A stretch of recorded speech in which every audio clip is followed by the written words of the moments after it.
Welcome to Open Minds, Open Mic, the place to be on a Friday night. We have a very special delight for you. All of these beautiful poets from around the globe with wonderful things in their hearts, wonderful things in their minds, sometimes even dark things. We don't know what we're going to find. Come take this journey with us. So, this first piece was given to me by the universe, as aforementioned explained. Um, C7C. I'm going to try to keep this basic. Let's face it, karma is a mosaic of ever-changing faces. Misdirection and blind spots never seem to erase this. In reflection, my thoughts, forever unseen due to displacement. Never lost, we are all surrounded by this encasement. Confounded by the idea of no ideas. Or matter, for that matter. Minds shatter, shudder, and flutter off at the thought of no thoughts. Thoth taught us that our minds are the universe, one song, in harmony with all. Underneath it all, I still find ways to forget this. Silly me, trying to feel uplifted. Really, I see the only gifts that are given are those chosen by a mystical rose frozen in time. Cynical at times, my mind wandering, wondering why this umbilical cord was never severed from it all. Infinite energy swirling swiftly around me lifts my feet from the ground with ease, teaching me to believe, seeping into the seams of my being, so freeing, leaving nothing but hopes and dreams, weaving in and out of my conscious reality, a time travel mentality, thinking of rhymes, tossing signs in the air, hiding in the science of actuality. Remarkably, I still strive to stay alive, but why? I ask again and again, and one last time, why? Why you? Who is who if we are one? If all is none, and everything resides in nothing, then something must decide anything can happen. Wait, I said I was going to keep this basic, so I'm just going to say it. Not a single mind can convey it. Catalyst, I challenge you to portray it.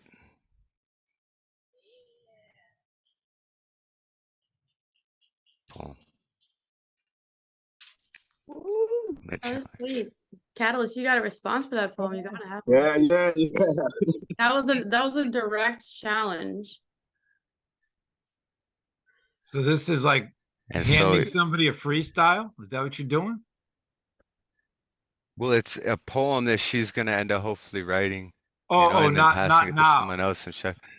Yeah, well, during the show, she said she might write it during the show. So by Oh, the end of the got it. show, we might get a poem from her shouting someone else out, and then next week we'll hear that, and maybe they'll shout. Got And it. we'll just Got kind it. of see where this thing goes. But yeah, thank y'all for indulging my behavior. Okay. All right. Skiff, no, but I talked to him on yesterday. I spoke to Nemo. I think he was here not last week, but the week before. So, but yeah, we've been around. Coming up next, though, we have the wonderful. Actually, this woman's gonna be featuring for us next Friday. So y'all better be here, cause Karen is gonna be featuring for us. I'm so excited. So yeah, if you could bless us with some words, I would greatly appreciate it.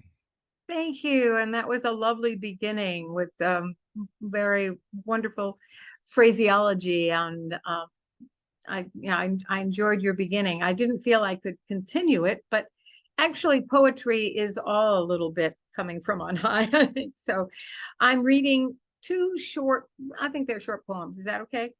The sun at twilight on the highway. The sun is unrelenting on the twilight highway, puffed up large and glowing, blinding all who travel westward, screaming at the unremitting stream of steel and fumes, asking only that we disappear. Fold up our highways, roll them into sand and dunes, again revere the glowing goddess that she might slide peacefully into the night. And this one is called Fog Wraps the Bay. Fog wraps the bay horizon in gray and white, ribbons slide in gentle flutter over cormorants, standing guard at Alcatraz. Pelicans decorate ribboned fog in trios. A solitary feather floats across blue curtains. Pigeons coo amorously. Seagulls shimmy in the wind, ignoring human admiration and photography. Yesterday, 1,000 years, island, fog, and feather dissolves in mist. Pigeons coo a throbbing melody syncopated only by the passing gull. Fishing at the Golden Gate, downward spiraling, plunging into present, past, and eons backward. Forward spinning, pigeons coo, renew wrapped up in gray and white, foggy flying ribbons, damp with yesterdays, floating tomorrows of bay wetness, dissolved in fog. Thank you. That's from my That's beautiful. forest of words. Thank you. Oh, I love the Everybody. cover Drop of the link. book. Drop. Drop Unmute. the link. Give it up for Karen, give us the Karen. link to buy your Give book us the Very online. link. beautiful, No, very sweet, very lovely. We And love remember, nice next writing. Friday, come Writing. by next Friday for a feature. It's going to be wonderful. I already if know you, it. I'll give you the title, and unfortunately, you can find it under Amazon. So, my name and Amazon, it'll come up. Okay, I'll do that much. Thank you. I never know my links. Thank you. Blessings to all of you. All right, so coming up next, we've got Nona Lea. If you could unmute yourself and bless us with some words, Nona, we'd really appreciate it. All right, so I have an update to a draft I shared previously. So this is kind of like a full draft, though I'm not sure which of the last lines I want to go with. So I'm going to read both. Derelict. I am the home of rot. I am the home of moth-devoured cloth. I am the home of whispers and wallpaper.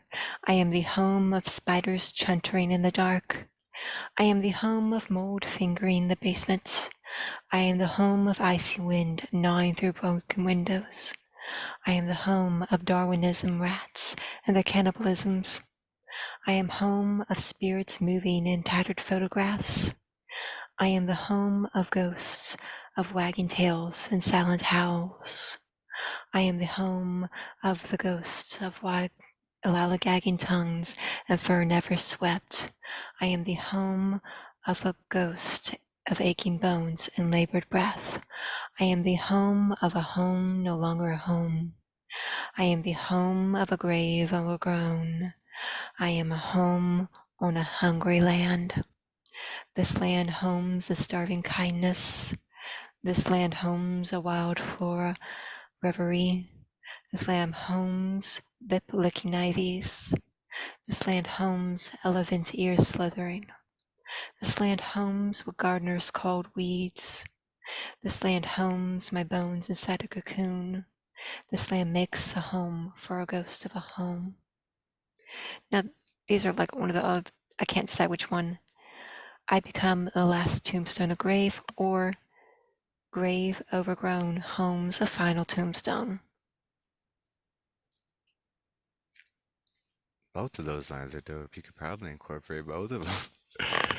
I think the latter one is Yeah, I'm with you. contains the transformation to another realm or dimension.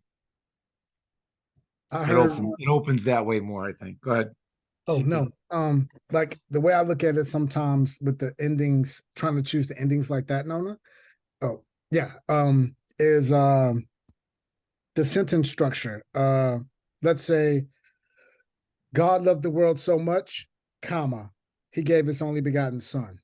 Or he gave his only begotten son, comma, God loved the world so much. Which one, you know what I'm saying? Which one is more powerful? Is it bringing it in the ending, which I think the second one works really well, because you left us with that tombstone hanging in our ear for that second part. That's just me. All right, I'll go with it. Like I was looking for the one with more impact, and what I'm hearing from you guys in the comments is the second one really just hits home. So inattentive, but you know, it worked out. Thank you guys. Definitely. Y'all, give it up one more time for Nona Lea. Those, I love that, the Nafaric poem, which you taught me. I actually learned that from Maureen. She's like loves him for us. So then I started writing a lot more because of her workshops incorporated that. And if you do want to learn more about Amphoras through workshops, I definitely recommend going to her workshops. Word.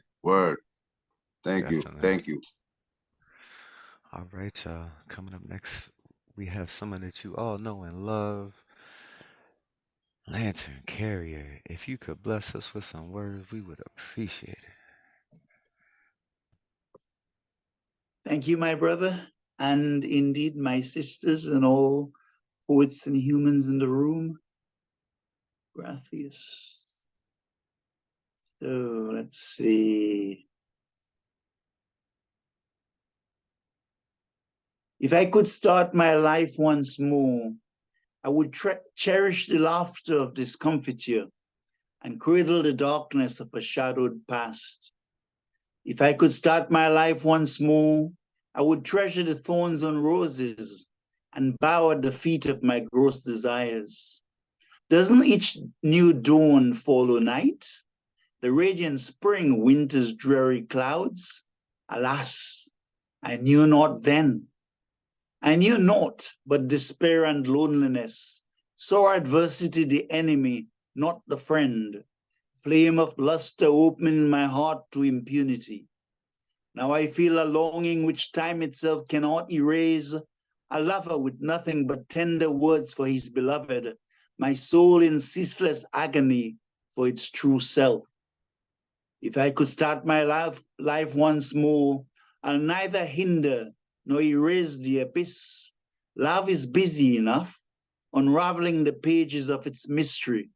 As such, it behoves me to admire, not disturb.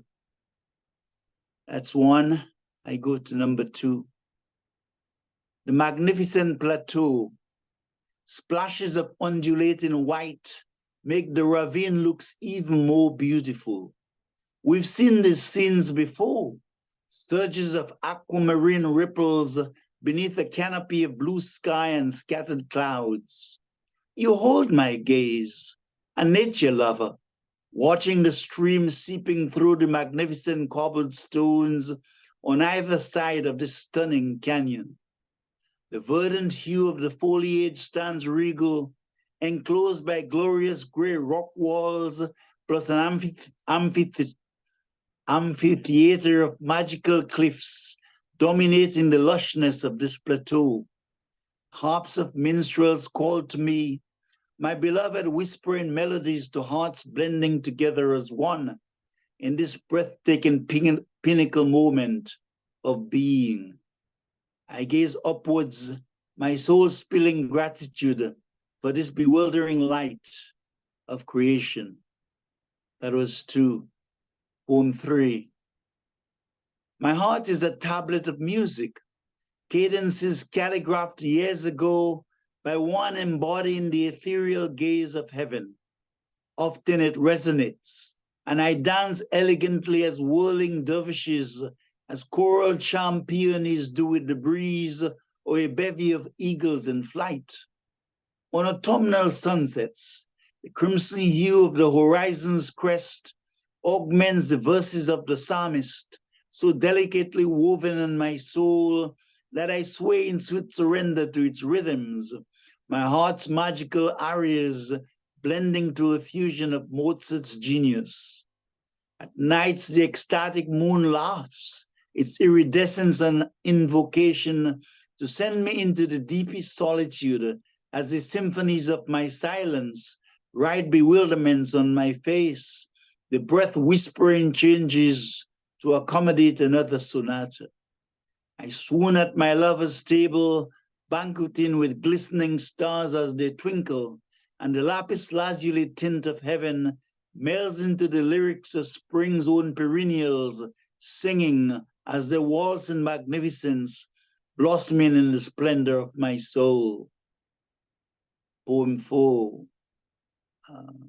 Let's see, hold on. I saw love, she gazing into the infinite, her smile so bewitching that my heart throbs unceasingly.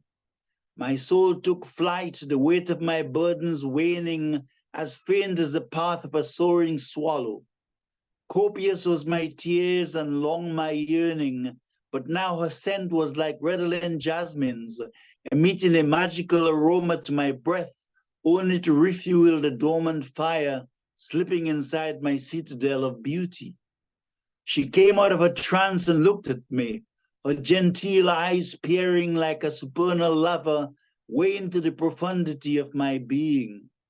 Still inebriated with the wine of paradise, she leant forward, enfolding me with the symphony of silence. My core was saturated with the ecstasy of bliss. I swooned with a compelling urge, drawing me to her cheeks of love. Suddenly my golden days were now remembered. I bathed in the sugary robes of an unspoken sweetness. Last poem, Blossoms of the Heart. Sunflowers glow gracefully on either side of a sunlit path strewn with gravel and floor. Standing proudly against a rocky shore, a Roman lighthouse gleams majestically some 800 meters away. The verdure of the trees and foliage glisten against a cherry red sky with strands of clouds. The allure of nature dances within, bemuses me in trance. I'm intoxicated, and a river of wine bewilders my being.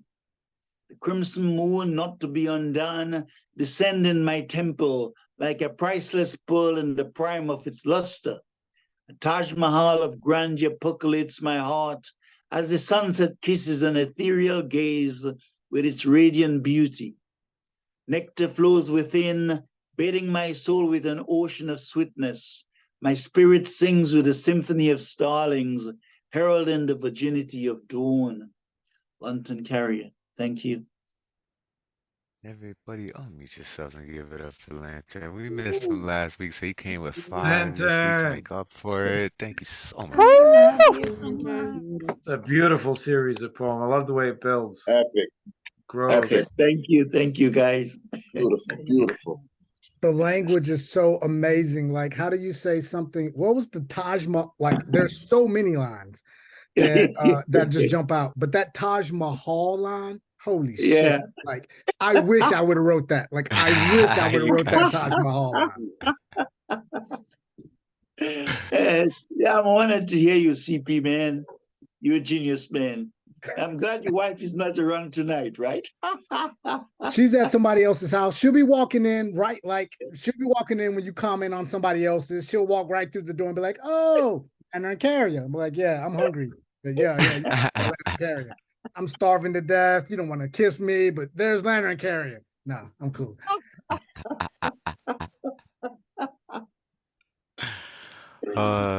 Thank you so much, brother. We really love and appreciate you.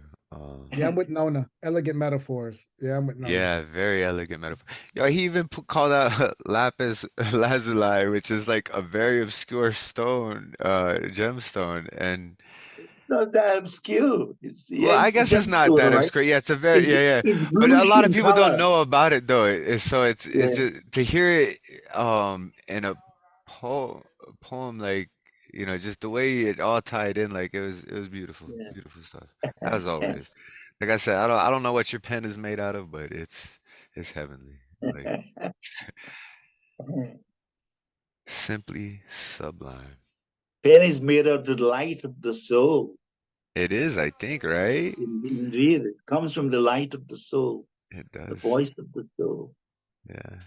And that's why I think we all feel it as deep as we do and appreciate it as we do. Thank you. Thank you so much. You should have been with me in Germany, Thomas. I was on retreat for 4 days, man. I know I would You would love have to loved go it. maybe next year. Maybe if things work out okay, then Yeah, I'll you're be able to welcome. You're travel welcome. here soon, so we'll see how that goes, But definitely. Thank you so much, Leonard Karen. We love you. This Thank next you. person too, I love and consider a brother as well. And I know each and every one of you love and consider him a brother too. We got Dee Allen coming up next. So, Dee Allen, if you could unmute yourself and bless us with some word, brother, we'd appreciate it.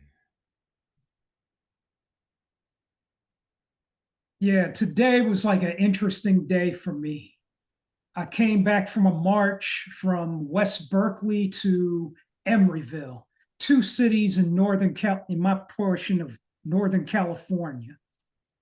And it was a 4-mile march, not only in solidarity with the Ohlone Nation, but also in solidarity with a war-torn Palestine.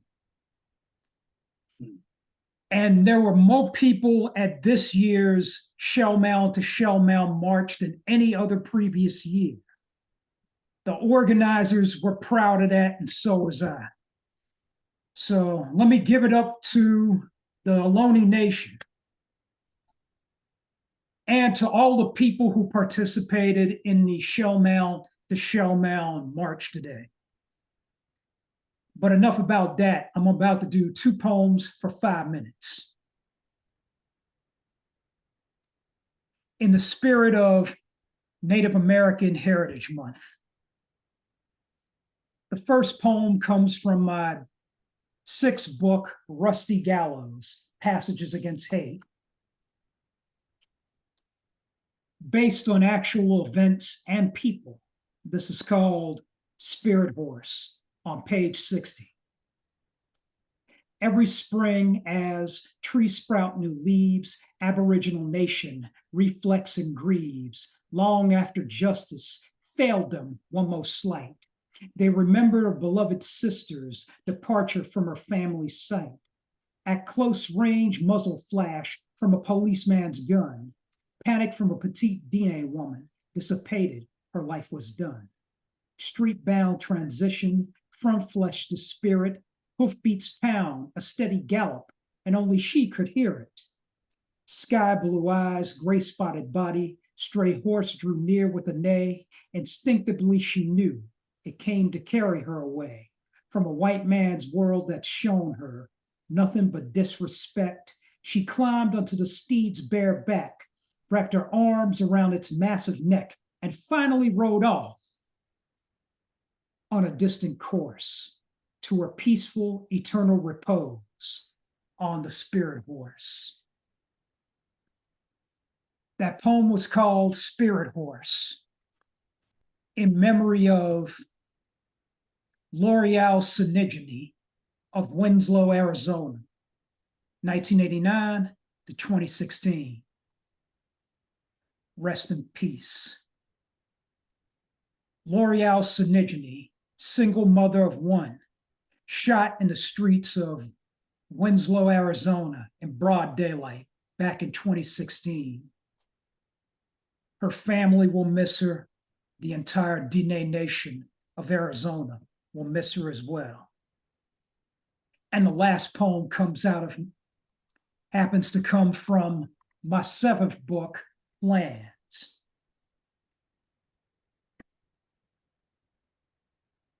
From pages 39 and 41. This is an ode of sorts. This is called Night Eagle. Dusk hides nothing from the night eagle, himself hidden in the trees, with feathers and wings of sandy hue, bulbous eyes as black as his native grove. Nyctophilian bird watches the wildness in deep darkness, observes change in weather and seasons from the hollows of oaks, broad branches of redwoods, Not a thing escapes his careful, penetrating gaze under the stars. Red men claimed the night eagle is the spirit of one of their departed, brought back to earth in avian form, protective, insightful, wiser than he was in life. He gives a sharp chorus of hoots, spreads his wings and flies after intruders on the ground, chasing those field rats back to holes within nightly abyss before the slow coming of day. The night eagle, watcher of the woods, wings of sandy hue, black eyes, is my spirit animal, according to a spinning color wheel on an iPad, on a table, under a tent a pretty blonde park ranger directed me to. During the stand for the Redwoods Festival, Yerba Buena Gardens, SF, that's San Francisco, y'all. Color wheel rotated clockwise by the touch of my index finger on screen, then slowed in pace. Right side arrow landed on yellow, northern spotted owl.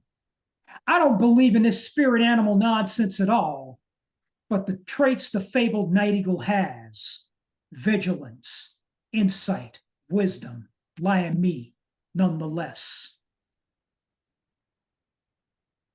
And that last poem was called Night Eagle, an ode to the California state bird, the northern spotted owl. I've lived here in Northern California for 21 years, count them, 21, and I have yet to see one of these fly anywhere near me. And that poem happens to come from my 7th book, Plans. From this mic to your ears, I'm Dee Allen. Thanks for listening. Enjoy what's left of Native American Heritage Month.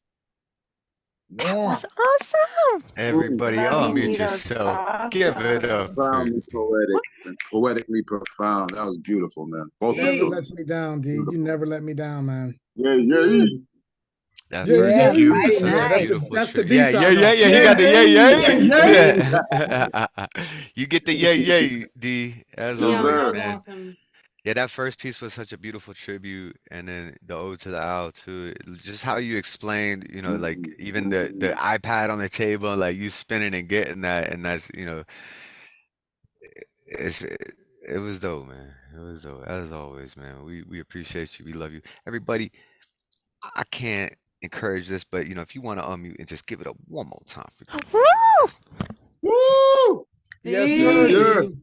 Woo! yay, yay. Yeah, yeah. Ah, there we go. We needed that.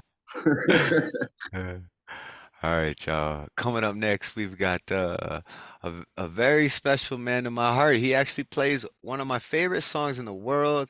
My wife showed me. She goes, "Oh, look, CC just posted this. He was playing it live somewhere." And I fucking love that song so much, man. And you've done it here a few times, and it's amazing. It's one of my favorite songs. Like, Which one is your favorite again? that love. I can't even. I don't even want. I don't want to say because I'm gonna encourage you.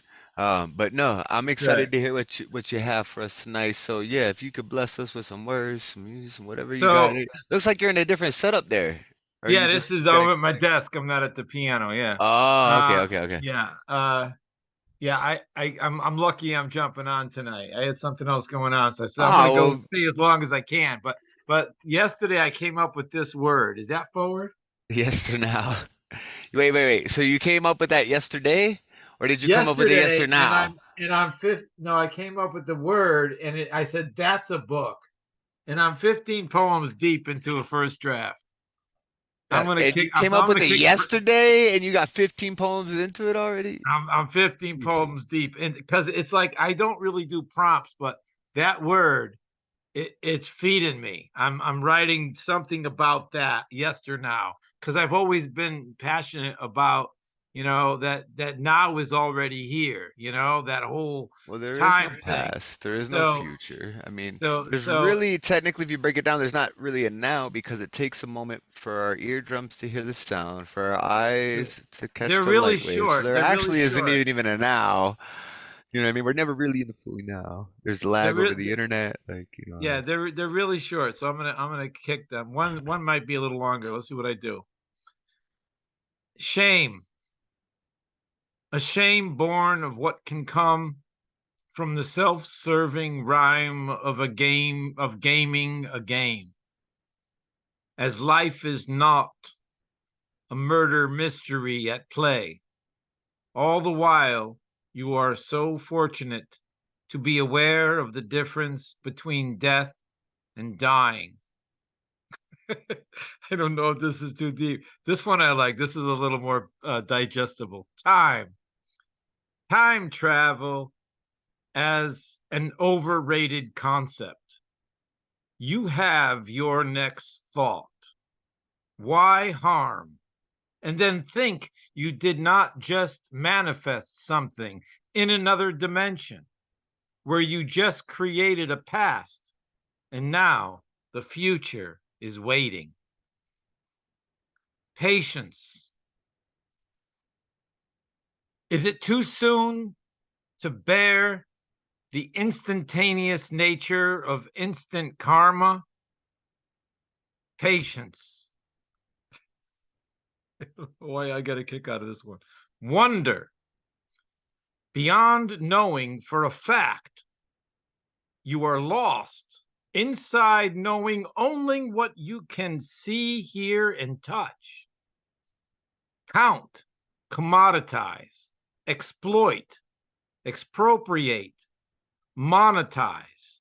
The thought of you are no longer here, no longer of and with all tangible life. And then it dawns on you, this is your funeral. I don't know why I'm laughing at this shit. The skull. I'll do one more. The skull, number 6. I was just typing this when I went online, so I don't know if this is even done. The work of EYE is the first word. The work of, oh, so I see. The mind laughs with the lightness of being. Clocks and calendars start to fall from above. The face of intelligence employed to serve. The weight of time served. The other insights peek at you, feeding upon as to be fed upon, to serve the abyss of what is referred to as the bottom line, missing all that is gone now, and for how many forever lives. Looking forward to finding an exit point as the machines search for the existence of capturing play. Real is the hiatus of reality unquestioned. The program of life is being lived as people forget to live like there is a choice. Yet the heart is never really lost in the weight of yesternow. The wisdom of innocence lives constantly in the play of creativity. The programming feeds you to feed itself, writing its own algorithm to adopt your escape plan. Create a reality slaver in its own image. Time and place are nanoparticularly uploaded into the body, programming you to serve without question. An artist, unchained, marries emptiness, and the heart is the battery once more. We are all possible now without hesitation, without being a servant of fear. Here, everything is a teacher becoming a work of art, a manifestation of gratitude, while the nights and days are one lesson worth repeating. The art of failure creates falling into love's open understanding of beauty, dying all the time as a true friend that never lies to you or itself, holding no time, breaking honest wide open, with a sieve to catch the exploiting reins of ego, being endlessly kissed by death and dying all the time. See, this is why I do this. And This is and why I do I'm gonna every read. Friday. I show up for moments like this. There's number 11 is sure. I just got to add this one because it has dying in it. It's called dying. Life tells you you are dead, and you defend yourself with "says who." You get angry and righteous and say, "No way." You are talking to yourself. Hey, says who? I'm glad you Says included who? that one. Yeah, I'm glad you fucking included that one. That was great. You were Life tells you you're dead. You defend yourself. And you with reply "says with who?" says who? Get angry and righteous and say, "No way." You are talking to yourself. Let me find out that yeah. CC is a poet. Let me find out that CC is a poet. Yesternow coming in the future, tomorrow time, where yesternow is now, and then make sure y'all buy that book. You know it's gonna be fire. We just got a preview. Everybody, one more time, unmute yourself. Give it up for CC. Hey, Awesome. Yes. Awesome. Yes. Awesome. And at I the love rate you all. CC's Absolutely. going, the book will be done in an hour. It'll be done in an Yeah, hour. Right? Yeah, he's like, yeah, I thought of this No, but yesterday. then I Here's gotta some call feedback. Dee Allen because you're like, how do you get to number 7? I have manuscripts, over 22 manuscripts that I haven't published. I like to write them, but when it gets there, I think I need Dee Allen to come over and just carry me over the finish line. I don't know how he Right? does it. He'll just grab him and be like, look, this is done, son. This is, we all want to hear this publish. You know, it's that self-doubt sometimes that holds us back, I think. Yeah, me and my old childhood suitcase, filing case, or whatever. I had to close that shit, lock it up, throw it in the river. Yeah, definitely. But thank you. That was fun, new shit. That was real new shit. That No, was that's cool, man. valuable. That's very Ink still valuable wet. stuff. That's very relevant, like very new valuable. shit. That's what we need right now. Thank you, It is. Mama. Thank you, Mama. You're loved. Definitely. Thank you. I don't know why they make me laugh so much. I don't know. Were they funny to you guys at all? I mean, you know, the irony in some of them was pretty hilarious. I'm trying to make the poem happen not in the poem, not in the writing, but in how it lands in the head. Okay, so Yeah. here's why I think, because I do see the humor in some of them, and a few of them I'm like a chuckle. I think you should work with somebody who does like these comic art, you know, like Sunday strips and things like that, Oh, that and would be then cool. have little illustrations paired with the poems. Oh, okay. So- Send them over tomorrow. Yesterday. Yesternow. Send them over yesternow. We need him here yesterday.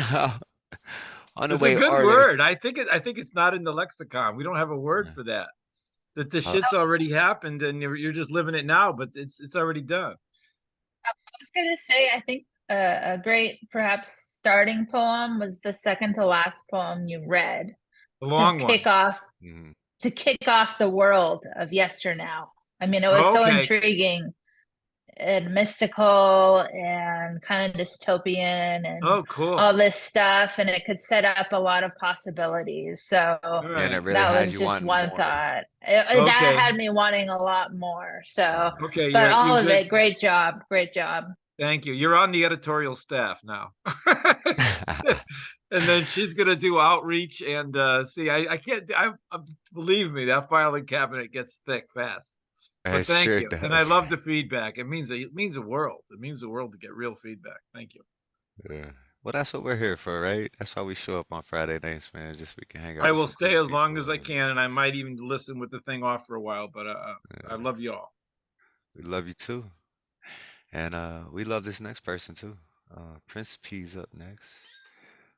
So yeah, Principe, if you could unmute yourself and bless us with some words, we would greatly appreciate it.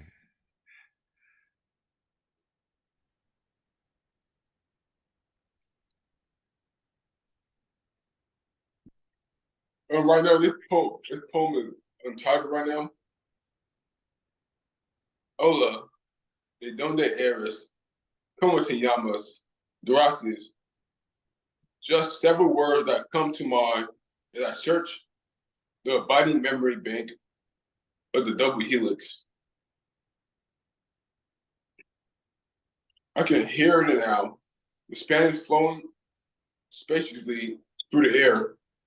I traverse tracks of the conspicuous I traverse tracks of the conspicuous maze within New York City. I was the answer to 11 times one. See my dad's side with a vivid, vibrant time. So my padres, Skula in the BX, then exited 5 days later. Struggled studying romantic languages like hollow hearts, spread out like puzzle pieces, needing to be put together. Desire to learn to know so I can glow in the enlightened eyes of a glorious soul, to make love with words to others that cross my path, so I can attend to a cabernet colored heart, tend to with love, tend to with amor, give more for more. Poem. Yo, Principe's going bilingual with it too, cutting it up. Yo, that was beautiful, man. That was beautiful. Everybody unmute yourself and give it up for So Principe. good. I love your poetry Principe unfolding so before our much. ears. Yes, So yes. much. More. Watching you grow with Much. every poem, man. Yes, yes. Huge fan over here. Awesome. Huge. Yeah, and the piece you just done shows you have that thing that most people don't have, and that's that creative bug that's pushing you to do shit, like to push you over the line of what you think you can do. Hell yeah, Principe, don't stop, man. Don't stop. Yeah, and that self unfolding never ends. Never think you like got it. A friend of mine, Jack Powers, who produced like the first open mic for like 30 years in the nation, every Monday, one of his favorite words was penultimate. And he never announced the last poet. He said, this is the penultimate poem, which is the one just before. And there's something about that never really crossing that finish line like I'm done. You'll be done when you're done. But until then, always be like that penultimate moment just before the unfolding now. Like And that C7C poem I did is a penultimate poem that Catalyst might be over there working on and might be shouting somebody else out at the end of this. We'll see who that might be. You know, we'll see who, you know, C7C, CC, you know, what's going on here. But, you know, yeah, thank you again so much, Prince P. And it's, yeah, that was dope. You went bilingual with it because it, like, yo, I love that Amor, you know, more like, oh, like, keep it going, brother. We love and respect you very much. And yeah, make sure you following it, Prince P on Instagram, dropping videos, poetry all the time. Wonderful stuff. Wonderful stuff. Coming up next though, we got a Jedi in the house, I believe. There's a Jedi Master lurking about somewhere back there. Yeah, so Paul Skiff, if you can unmute yourself and bless us with some words, I'd appreciate it. Hey, hi everybody. I'm feeling very asocial. It was a tussle to come here. That's my problem though, right? I just read a few of these things I've been working on lately. These are very short things based on cliches, and then I'll do another kind of short piece that was actually created to be more of a song or chant. Hopefully that's will have some warmth in it. Here's some of these cliches. If time is money, why is it not possible to withdraw yesterday from my bank account? The next one is, the rat race does not have a finish line. The next one is, if you are happy as a clam at high water, enjoy it for now, because it will only last as long as you can hold your breath. The next one is, excuse me, if you think the kiss of death is creepy, wait until the morbid smoocher asks you home. The next one is, because politeness and propriety are delicate, vulnerable appendages exposed in their oppressed, inhibited postures of social conformity on the foot of the status quo, do not step on anyone's toes is a demand to muzzle your true, outspoken self. The next one is, a brazen winning move played on blind side of rules, now made into out-of-date, irrelevant nonsense, a game changer, switches on advantage that leaves normal expectation in the past with no chance. The next one is, when a lesson is learned the hard way, harmful mistake is the teacher, delivering education that has a price, counted in the consolation of at least now you know better.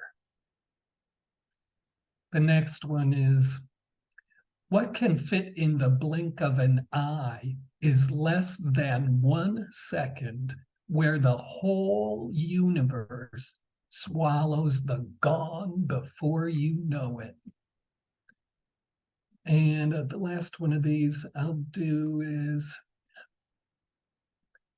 mind your P's and Q's, treats being courteous as a kind of caged behavior where pleases and thank yous must be tended like valuable livestock in the rodeo of public behavior. And the last poem I'll do,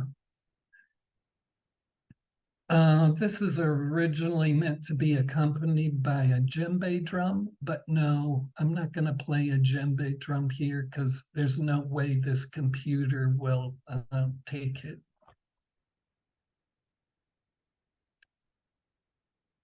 A rare bird sings in the street. You, one more passing plane, one more slip of dusk up darkened building, the diminution of passers-by from a 3rd floor, screams of the bombed have ceased rocking chairs below my tongue, the air caresses its memoirs, the chapter on techniques for taking has appendices founded by boot wearers. Below the edges force, below the maker understanding. Leave mystery of spirit up to that which will make it disestablish the secret knowers. Give us this day uncontrolled fire, left to eat alone, the life that wears your mistakes for you to see.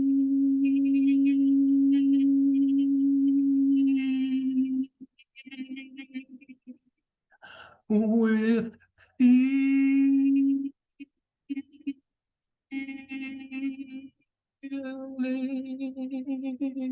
only wellness knows the human heart. Where did you throw out your grace? No few can say for all. I came to this meeting to wait on peace and praise the earth where we are, expecting no more. I will continue to stand for wholeness because it feels like where we all are now together here tonight on the microwave radiations of open minds, where we all are together here tonight. Just this one big humanity, the struggle against divisive power sounds continuously with my concerns. My senses now quicken with need to give out to everyone who will declare, won't you declare? My senses now quicken with need to give out to everyone who will declare that they have been created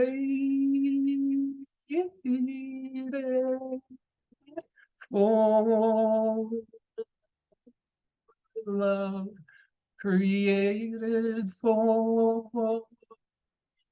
love. Terina, Terina, Terina, ina pupa peleje aranta.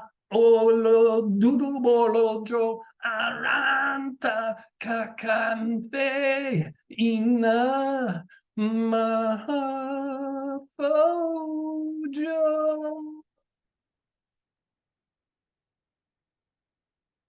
aranta olurai magbami.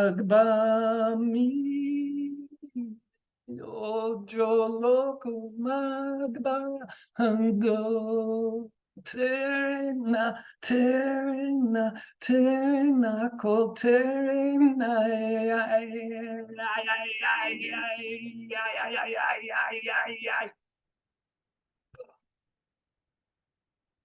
Thanks for your generous listening. Yo, those first pieces were really dope. And then I was like, oh, it's the last one. Like, I hope I get to hear Paul sing or do some tonal poetry or something. And then that was fucking amazing. And you shouted out everyone here at Open Minds, like, everybody the dang unmute yourselves day. and give it up for Paul Skip. That was That was awesome, awesome. man. That's why you're the Jedi Master, Now the I way know you where this wield your came words. from. I was channeling Paul. Right? That's why that's why they call you the Jedi Master, because you wield your words like a lightsaber, man. Yeah. Word. So inspiring. Thank you for deciding to show up against the funk. Yeah, thank you for being here, dude, because I was having kind of a shitty week too, and I still showed up, and I'm glad I did, because it must have somehow inspired you to show up, and I'm glad that happened, and I'm sure everyone here is glad for that too. Paul, we fucking love you. Everybody, unmute yourselves one more time and give it up for Paul Skiff, the Yeah. Jedi Master. Yeah. Thank you, We Paul. love Thank you, you, Paul Skip. Truly a Paul. blessing. Truly a blessing. We love That you, was Paul. awesome. Thank you. You're all such a lifeline, and everybody here knows it. I know you all have the same sentiment, so it's just very crucial. And hey, if there's one way out of feeling asocial, it's to, get Go into a inhabit- group of a bunch of people Yeah. that are feeling asocial, right? Like, fuck. And Alone expose poet. ourselves, you know, like. Yeah. My Get book inhabited has a by your poem. poem. Let my your book poem has- dance inside you, Yeah. Thanks. My book- Thanks. Yeah. My book has a poem called Alone, and it goes, alone the poet lives crowded on the world stage of everybody living some form of isolation. Ah. Absolutely. Yeah. That was deep, CC. Holy shit, boy. Wow. Wow. Get the book, get the book. Yeah, get the book, get the book. Wait, is it Isolation out is a yet or gift. no? CC, Yeah, is the yes or now out already? Fuck, did you already No, publish this it is- during the show? That Fucking ink is still he's wet. got, Look. yeah, he's got. CC, you're Nick's one of the touching. most wide open channels there is. No, I well, you didn't look in the mirror lately. You're doing a good job, believe me. Yeah, we But appreciate yeah, you, Paul. We appreciate the you. piano's been a real blessing, though. I do love that. Yeah, I wish I could tickle the ivories like that. I might have to We'll see. practice, If right? I bop out, and bet You back could in. teach an old dog new tricks, right? Like you could teach me how to play some. I bought my first guitar when I was 18, and then I gave it to a punk rocker because he smashed his on stage while he was his punk band was playing the Lord's Prayer, and he was screaming fuck me, and he smashed his Les Paul, and it's like, no, man, this guy was scary good. Les Paul, yeah. I mean, he was a punk. And you're like, here, you got to keep playing. Fucking take this And guitar. I said, I'm tired of going dun dun dun dun dun dun dun. This thing's not helping me. It was so I said, you could take this guitar, but if I want it back, and it was a stock with papers and everything. It was beautiful guitar. Yeah, you're gonna SG with a smash sway your bar. Les Paul. That's Oh, when no, I get inspiration mine was gets a the mine was best a of Gibson you, SG. you know? Mine was a Gibson. But he ended up, I heard years later, he smashed that one too. Oh, of course. What do you think was gonna happen? You give it to a Name guy is smashing Jack guitars. Tragic. He's got Jack Tragic. Yeah, well, Yeah, he's out in Hey, Cali. it's He's out in just- Cali. I heard he ended up out in LA. I don't know if you guys It's heard. just a thing. It's just an object. yeah. No. It's Because property is robbery. All right. We're gonna keep the show going though, because we got someone coming up next who I have been inspired by recently, and who I believe I inspired as well. And I hope that him and I, he and me and them, they, whoever, we keep inspiring each other. Coming up next, we got Cozzy Coz, and let me tell y'all something about this man. Boy, the lung capacity is insane. And y'all gonna find out the beginning of January, because Coz is gonna do the entirety of the ABC poem, which we've heard, here over the few weeks, and like I'm still going, oh, you can really do that shit all in one, like. But then I throw challenges at you, and you come back with these challenges completed in a spectacular fashion that just blows my mind. And I'm like, this man always rhymes on time with the lung capacity to push it out and say it with your chest, boy, and enunciate. And he does it all so greatly yet so elegantly, dancing upon the microphone that, my friend, it pleases me to introduce you to the room right now. Cozzy Coz, if you could bless us with some word, brother, I'd appreciate it. Thank you so much for that awesome intro, man. Thank you. Hello, everyone. I hope everybody's doing good. All right. So for tonight, this piece that I will be spitting, some of y'all may have heard it because I spit it on Monday, the New Weekend. It's basically, the main idea is me giving some advice to my homie in the hood. All right. It's titled Viable Vernaculars. Most deaf Copping a dope crib is fresher than pushing a fly whip or cuffing a bad chick.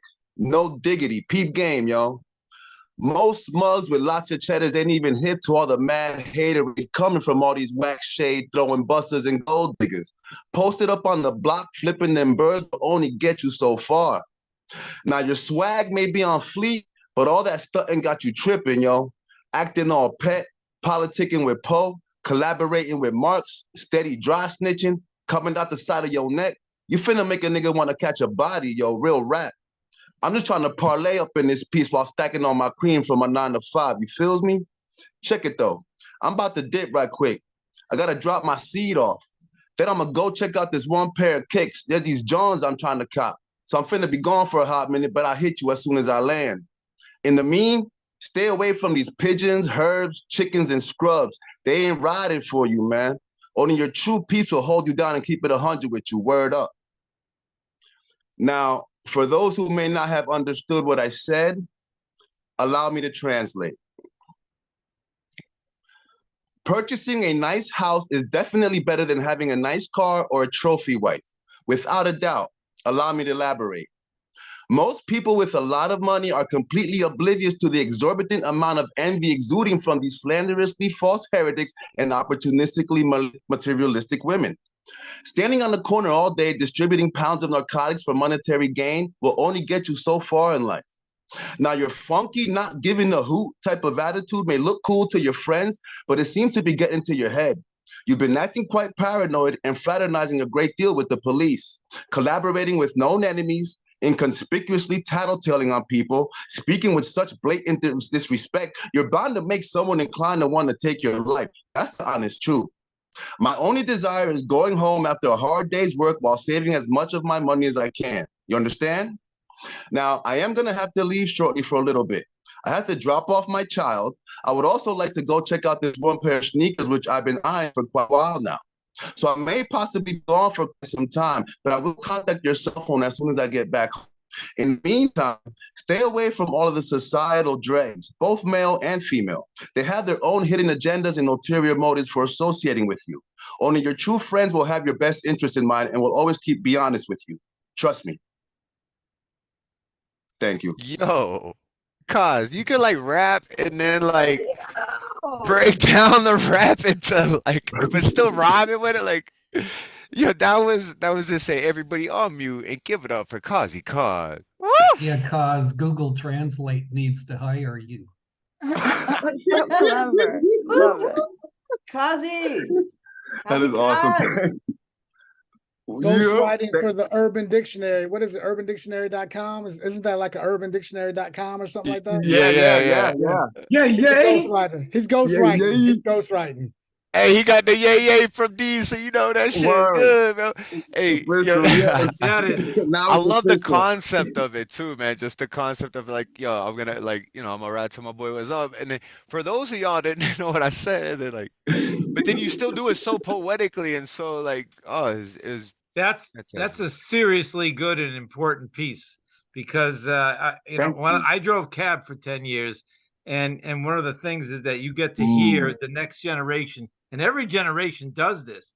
So if you're 20 something, by the time you're 30, you're not going to know what they're saying. Oh yeah, I don't know the lingo. This is not just about the formula inside happens every generation. Especially when no one's saying, some people don't know what that handshake was about. Right. Some 5-year-olds tried to strike up a conversation with me today. I had no idea what those 5-year-olds were talking about. It was like Martian to me. Yeah, and they have to because now they're living under surveillance. Oh my God! Right. I know. I have an 8-year-old grandboy. You guys, like baby your age is like you guys have some information we need. We want to hear you. But you don't want to be heard, but there's some people you do want to talk to 30, 40, 50 somethings that have been crazy enough to be artists for 20, 50 years. Right. Because slang changes with every generation. Yeah. I'm from the 90s, you know what I mean? It's big education and it's not just on the theme, it's across the board, but definitely.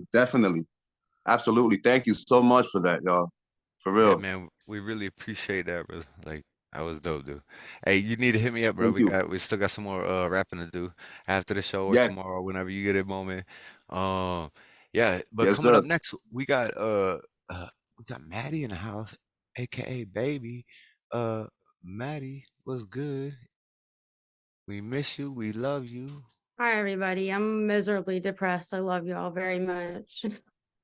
Well, we love you extra than if you're miserably depressed. Just know that no matter how sad you are loved by many all across the world. Oh, nice of you. I love you very much. I was gonna read a short one.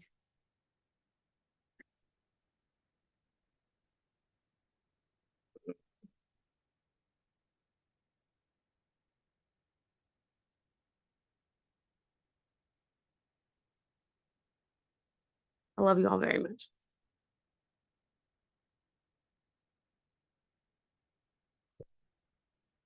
It's not short. This is hypothetically the intro to my book. I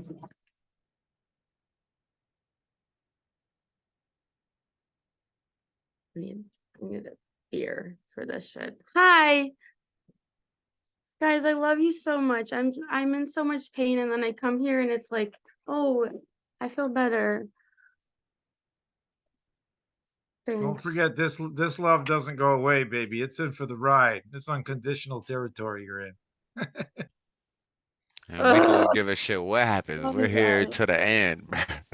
Guys, Yeah, just be you like always, you know? I love you guys. Okay, so true story is that I wrote this poem that's like a very ugly poem, and I really wanted to read it, but I was like, I should probably take that to my therapist first. So I'll read this, which is something else. Hey, Mattie got jokes. She finna do a comedy bit Doing too. jokes. Yeah. Thank you. Okay, this is hypothetically the intro to my book. Okay, it's called Ghost Work. This is a lifelong letter of my own lover lost at sea. I'm a helper. I'm alive. This is a life raft to my shipwreck anthology. We are the ghost workers. We arrive and hand out a smile, even though it doesn't feel like ours to give. Helper guilt, survivor ground beef. Let's try here to heal proper wounds with grammatically incorrect English. I'm still proud of my 3rd grade spelling bee answer, even though it eliminated me from getting a word in on the microphone for 20 more years, inadvertently rejection sensitive. Late diagnosed autistic honey bun trying to reclaim a childhood starting today. Let's call this life what it is. Ghost work. Call my guts a glorified goodie bag. Here is a hum to become anthem. Encyclopedia ad nauseum on grief mapping as a first-timer, amnesic time traveler. Please, I invite you to annotate every piece of possible that reads you back into your own life as you read me, even if it leaves these pages a smudge. Place yourself where the light hits you in rainbows. I hope you don't pity my ignorance. My hope for a solid meal after years of low blood sugar. I hope you do it long enough that you devour the ant candy, the thing that makes you grimace most.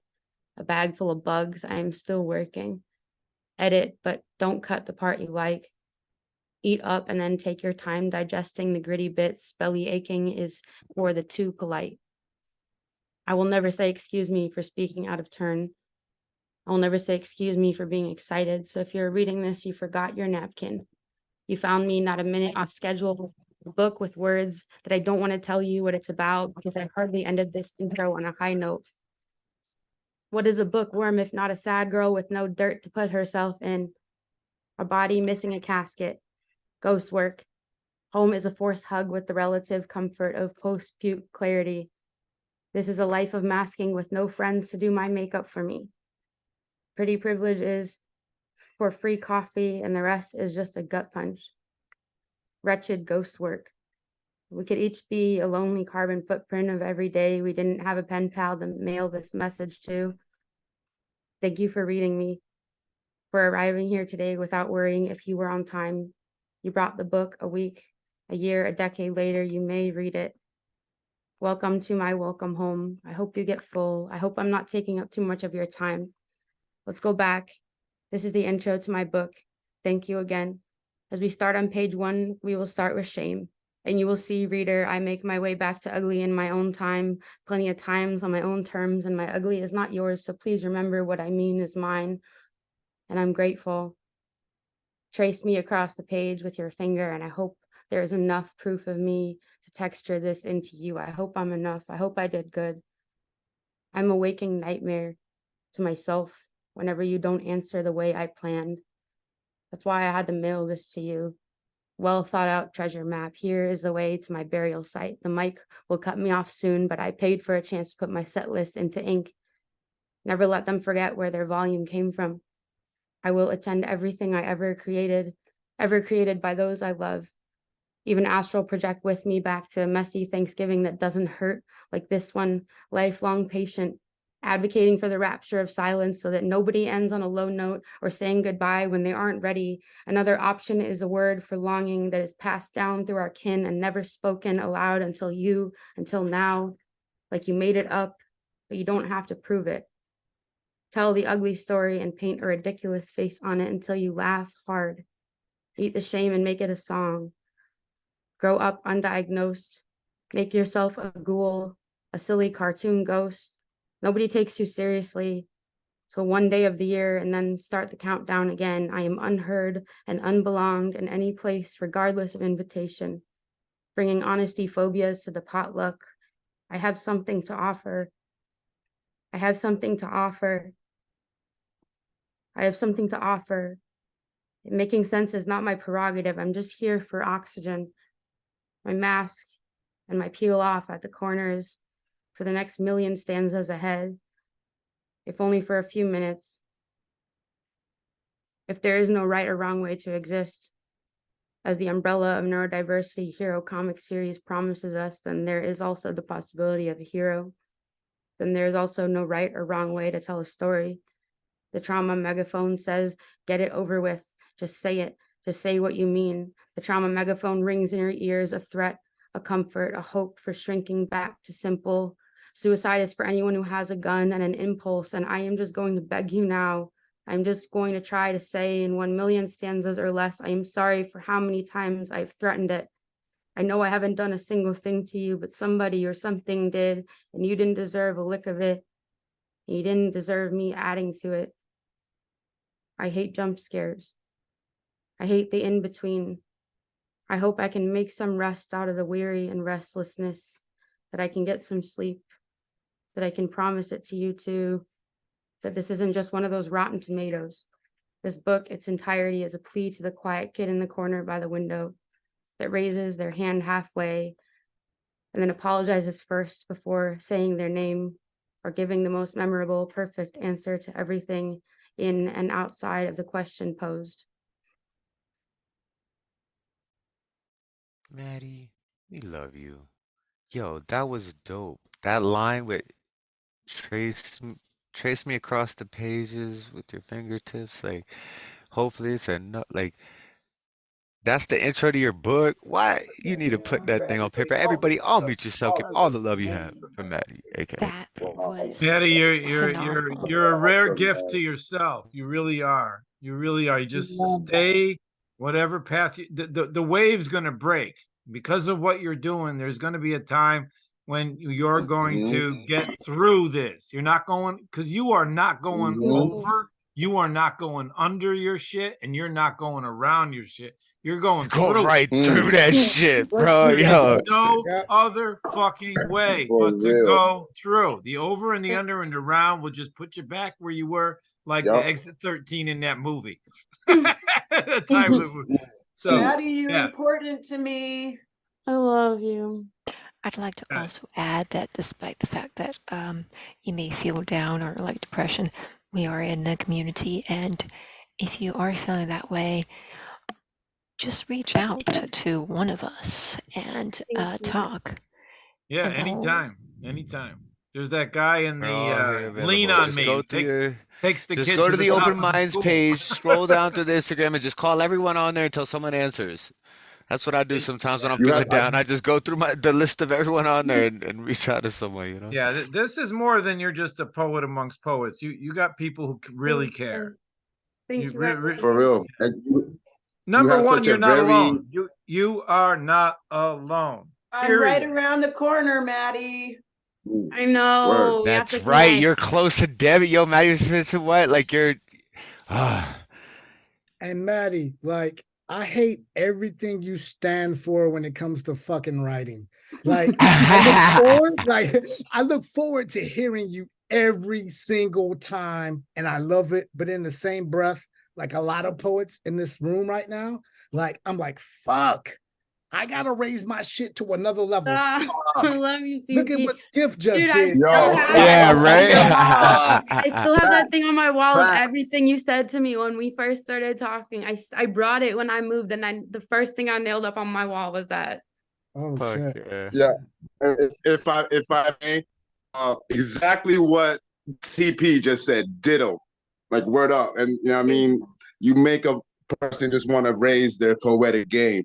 Also, I love your fearless vulnerability. Like you just, like CT said, you just go right through it. That's the only way to do it, man. And you give me courage to be more vulnerable. So that's what's up, man. That's awesome. Thank you. Word. Wow. Definitely, man. What Mattie? concept for sure. No doubt, no doubt. Your fearless vulnerability inspires me to push through the shit, like CC said. Thank you. Love you. Yes. Yeah. Thank you so much. Word. We gonna keep the show going though, cause we got some more people up next.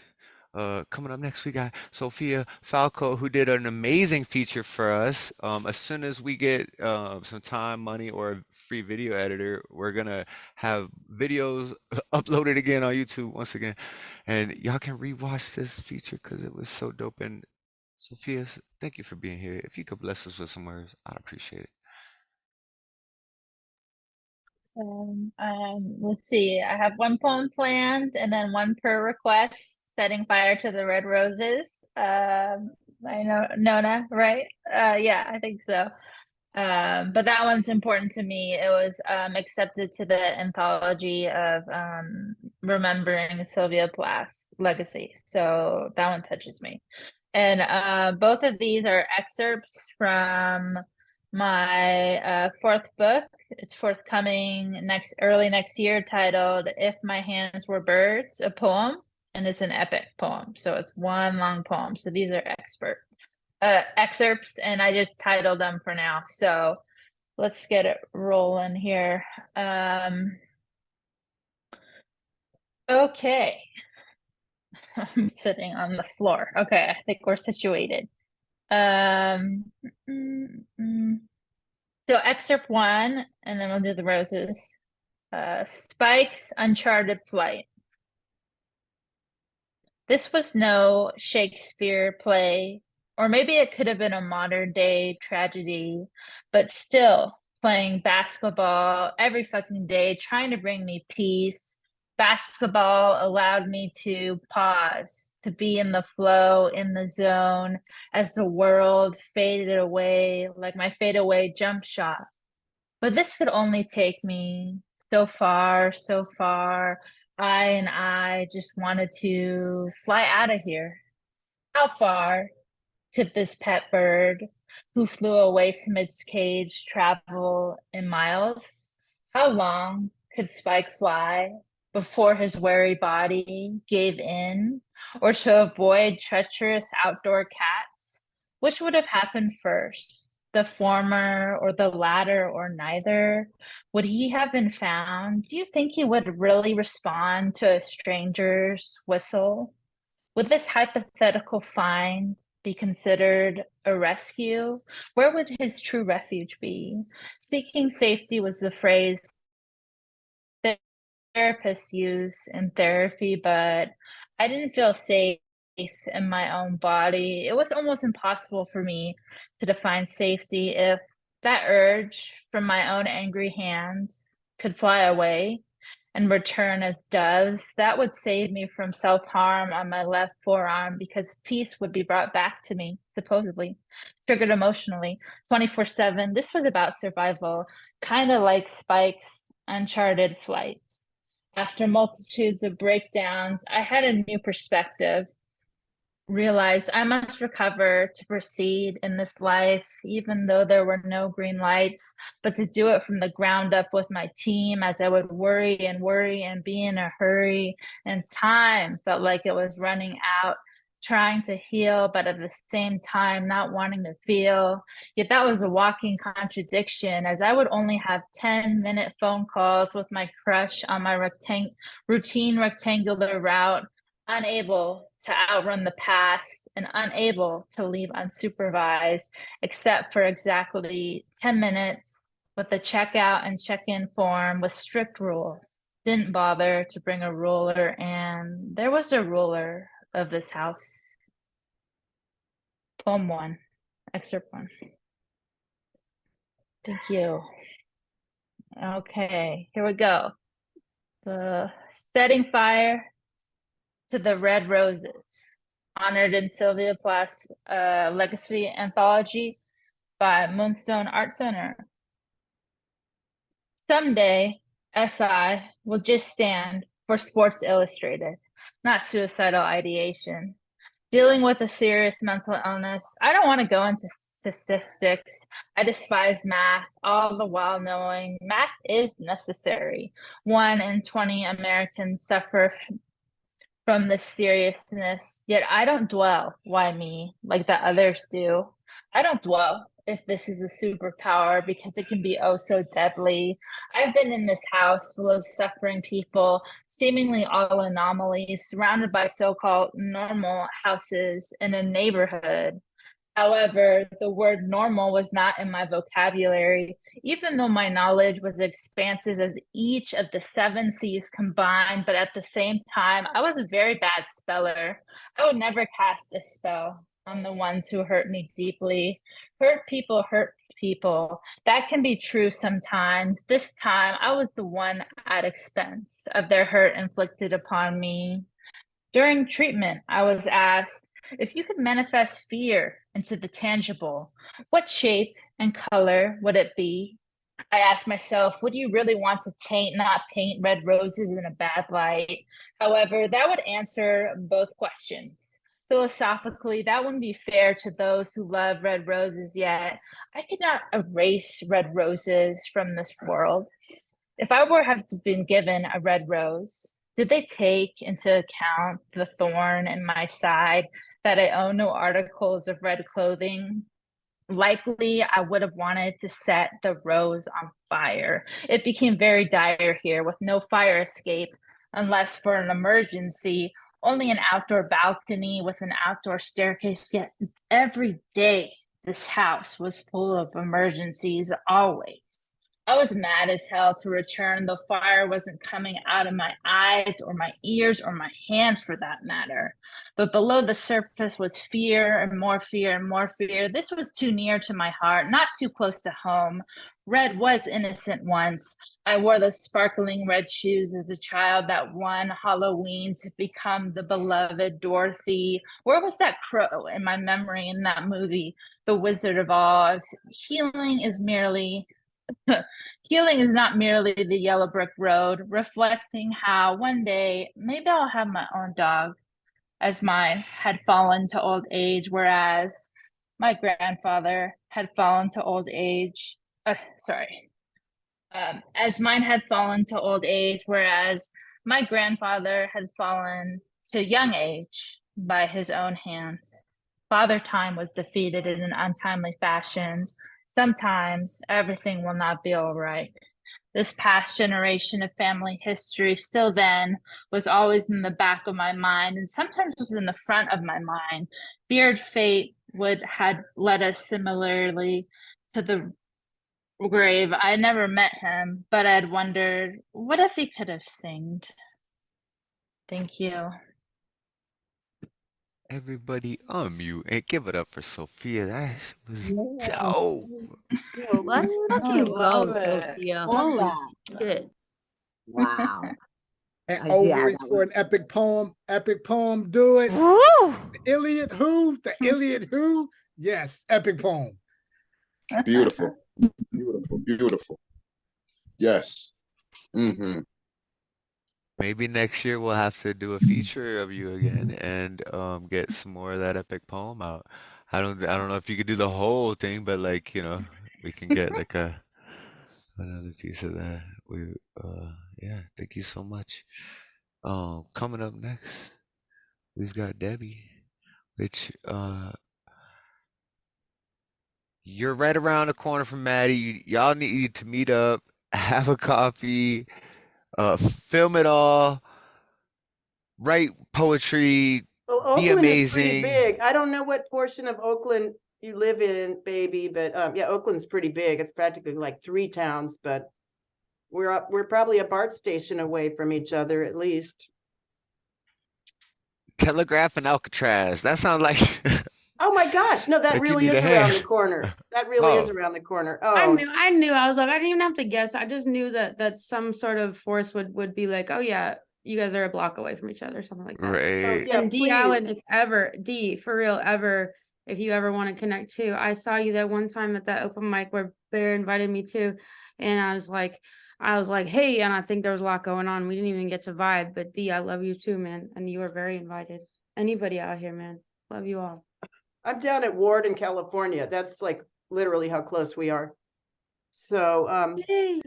yeah, and I'm really depressed too. I've got like grown children that I don't get to see. Like I'm Ashkenazi Jew. It's like I'm really Oh my depressed, God. questioning my religion, Well, questioning my we're Then belief. here yeah, we for gotta connect, Debbie. you. Yeah. Yeah, you got Maddie around the Debbie, I'm corner. also She could be one of your Ashkenazi. daughters. Yeah, I was gonna. Oh, look at that. Look, there you go. You got a grown daughter right there, right around the corner. That's Ashkenazi too. Y'all And I could need go a meet up mom, with. so Yeah, Okay. yeah, connect. perfect. A Excellent. match made in heaven, Well, and here's y'all the can thing. write poetry together. I'm It's more like a beautiful. sister, even to my own A sister, offspring. Like yes. I don't Perf. really know I how to never be a even had a mother that sister. well. That sounds better. But I know how to be a Right. grandmother. So I'm going to read 3 pieces and they all are kind of like, I had to introduce, and my partner is showing me some insect. You want to show the insect? It's like something he caught. Ay.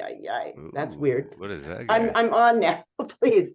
So I'm just going to read 3 things. I don't usually read 3 things, but lately I've been reading these 3 things, but this is maybe a different versions than any of you have heard because they're works in progress. This one is a Lanette that I've been working on, and it was Dee Allen that introduced me to Lanettes, and it is now called Grandmother's Boogie in Place. Throw wishes to the breeze at the threshold. Soon the unwritten monsoons will return. Jackhammers and fireworks have stopped for now. What do you do with a reprieve from hell? Rose petals and love of fate are mine, whose bright eyes fill with water. Mockingbird sings, shine, Cooper Hawk, wings circling in a woo-way way. Old sun descends at night's edge. Symbols on my fingers, bells on my feet. Sunday wears a wire gown and spun glass gloves. Wherever grandmother's boogie in place, spirals turn and the black rabbit twitches. No time to explain. Can you understand? I cannot grasp a riot of perfumes. That's the first one. And this one is called Passage. And I'm just trying to work out what to believe in anymore. So this is a work in progress. Passage. I am just a passenger on this bus on a highway to the end of the world. You and your friendship mean the world to me. Your smile's a connection to gratitude. I shall dance, throwing wishes in the wind, uncovering gifts. This creation is ocean, city, forest, children, music, multiplied by positive vibration, considering we are in this together. Contemplate the ways we are connected, this universe, and how much love there is. What to do when there is nothing left to do. Ardently thank the stranger for life. O passenger on the way beside me. And so this last one, I've been like working on the concept of the stranger, which I think in that poem is sort of a code word for the creator. So I've kind of dipped into that a little bit with this too. The stranger you favor. Free-falling angels stood in the crossroads, antagonistic challenge to pagan prophets. Desperate aroma of red roses arising, stranger, overdrawn, cardinal, danger. Red means stop. Red means stop. Read the room. Red means danger, the highest degree. Pantomime playing Prince of Darkness, Little Peter, jester clown in white face paint. It is said the stranger alone creates woe. Abide in the moon's illumination. Lord love a duck, have mercy. How does a loving stranger allow such suffering and pain again? Luminescence aside, I ask how?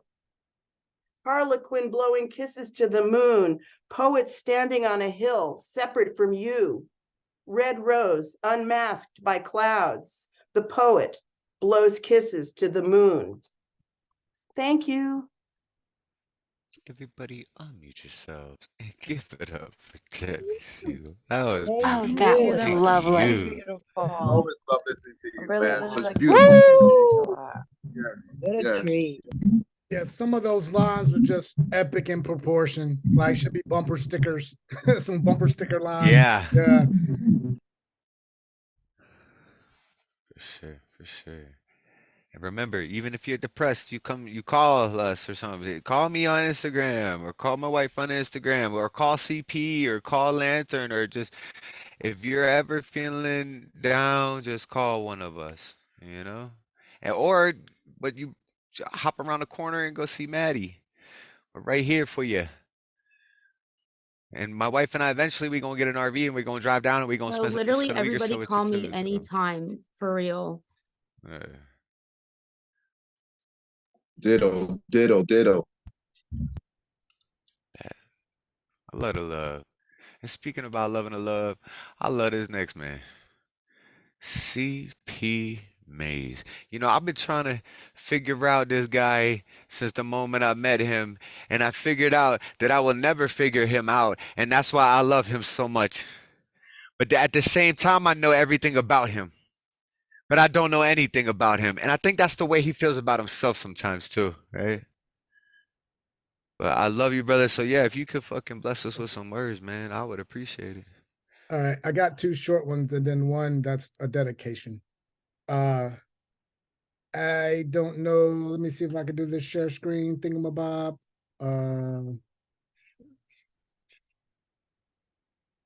Where's the poem? Okay, cool. Tell me if this share screen works, everybody. Sorry for being like non-techie. Share screen.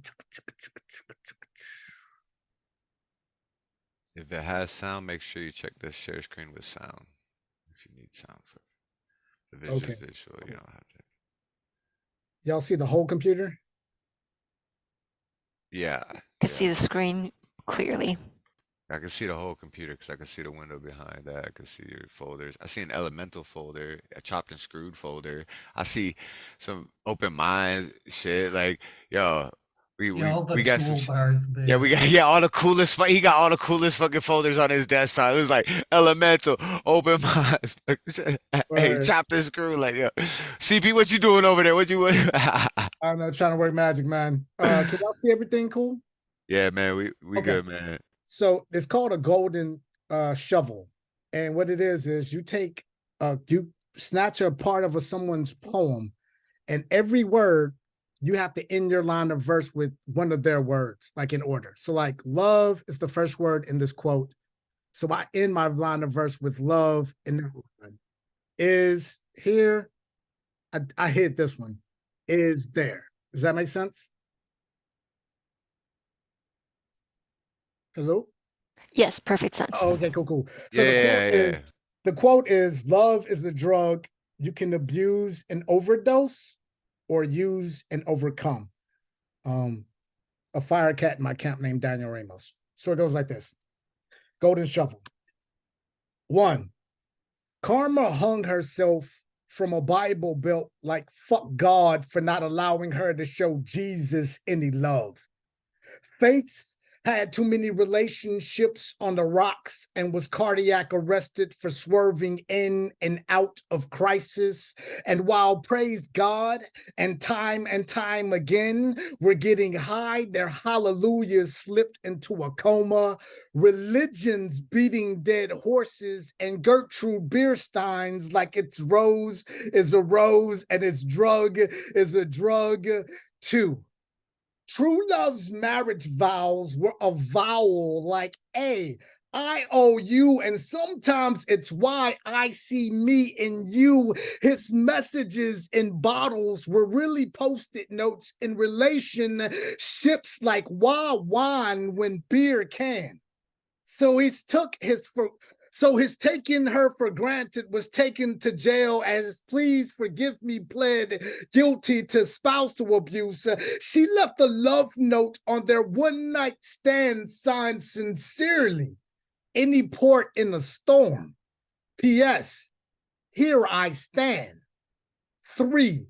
Tell fuck it, I'd fuck it till it overdose. 4 or 5 times until it's out of use. 6. My brainstorms are serving life without parole for its convictions, and I don't really understand. 7. Writer's block is to editor's circle as undergo is to overcome. Poem, Golden Shovel. The other short piece, if I can get it. Yes. Is this at a decent size? Yep. My bad. I can't see the screen. Yeah? Yeah. Okay, cool. So here it was, the writing prompt was either choose one of these in the top title. I just ran with all 3. So the poem is called He Was Waiting for Something, a Black Train from Behind, a Side Swipe from the Wind.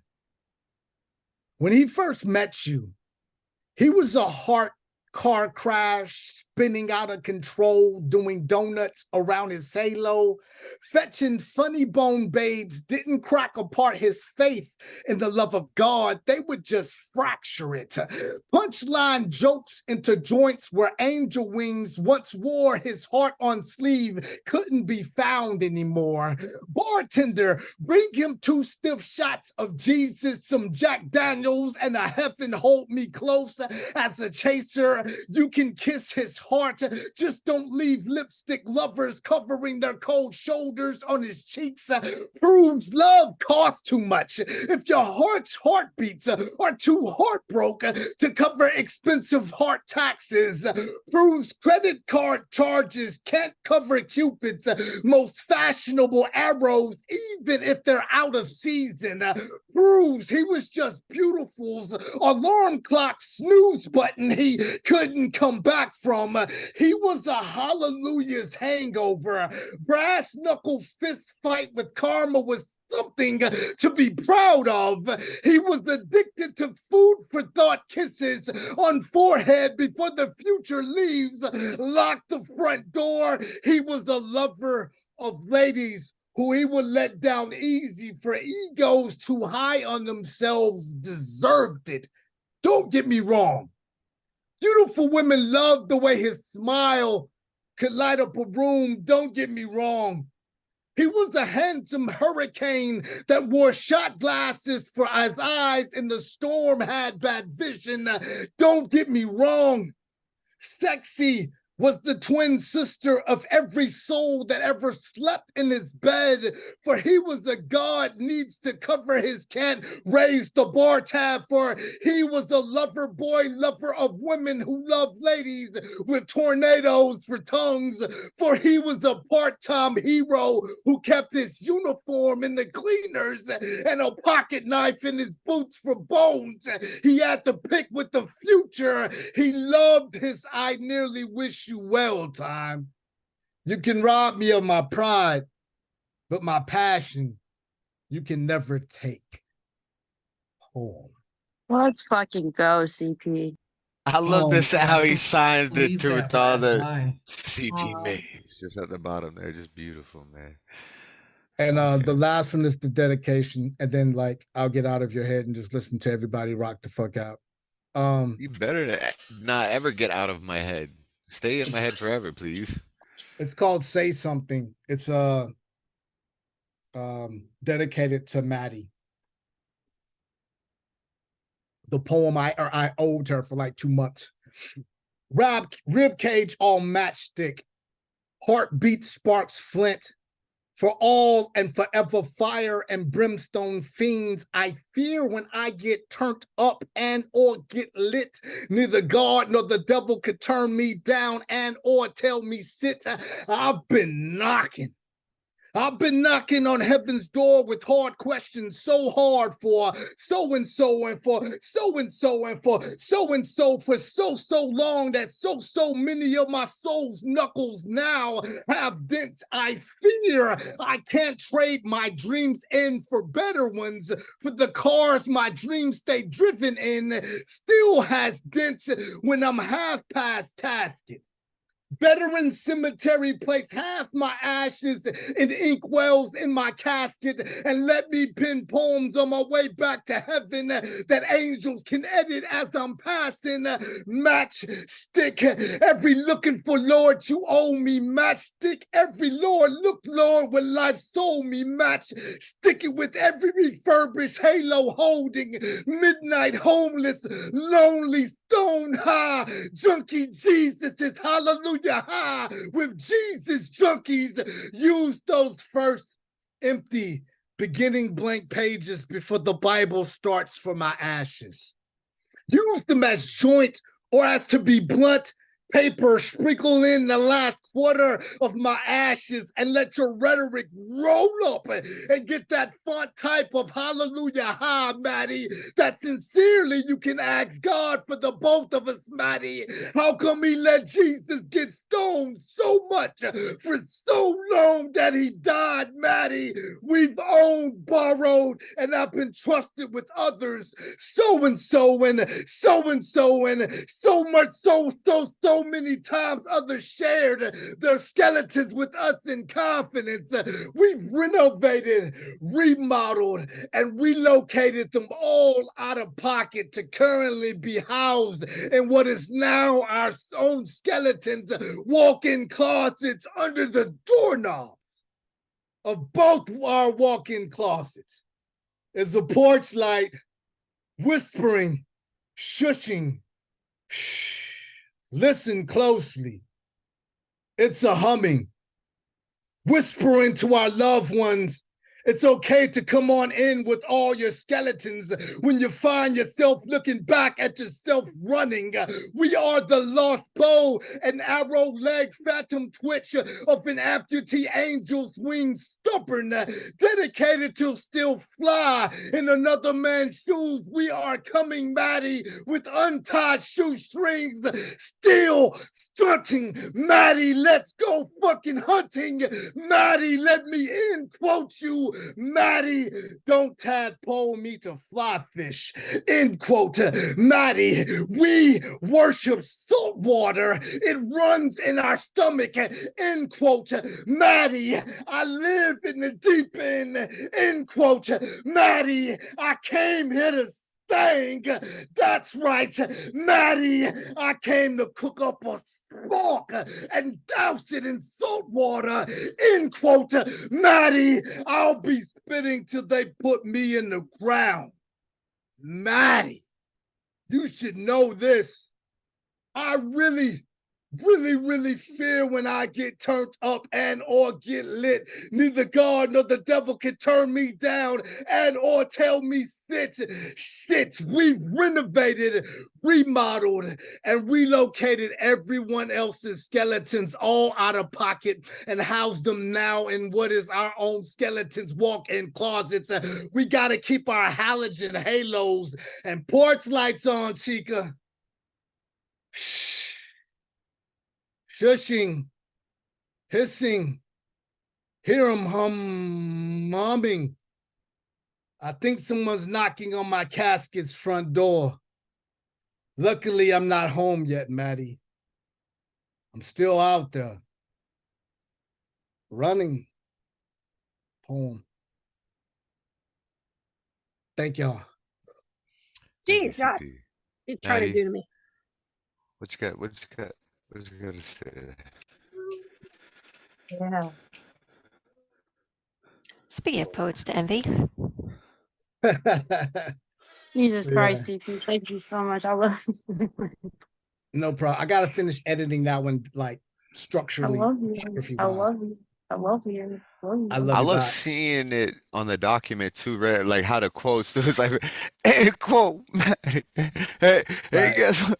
Mattie, like, dude, you crushed with that. Like, too. It's cool seeing it. On that, yeah, the visual quote and like your and ors and like I've seen it in other things when you share screen with us. I love how you write. You know what I mean? Like, because you really like have fun with the words and like the Oh, the structure of it all. topography. That stuff. Yeah, Yeah, yeah, like yeah. I appreciate that, man.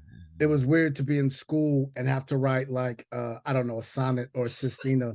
And I would write a sonnet with the ampersand, the at symbol. Like I wouldn't spell AT. I would just put an ampersand symbol or whatever, or an and letter, like and put it in the sonnet. And they're looking like Shakespeare ain't never using that symbol in the sonnet. But yeah, CP Mays is using an at symbol in the sonnet. So let's ride. Yeah.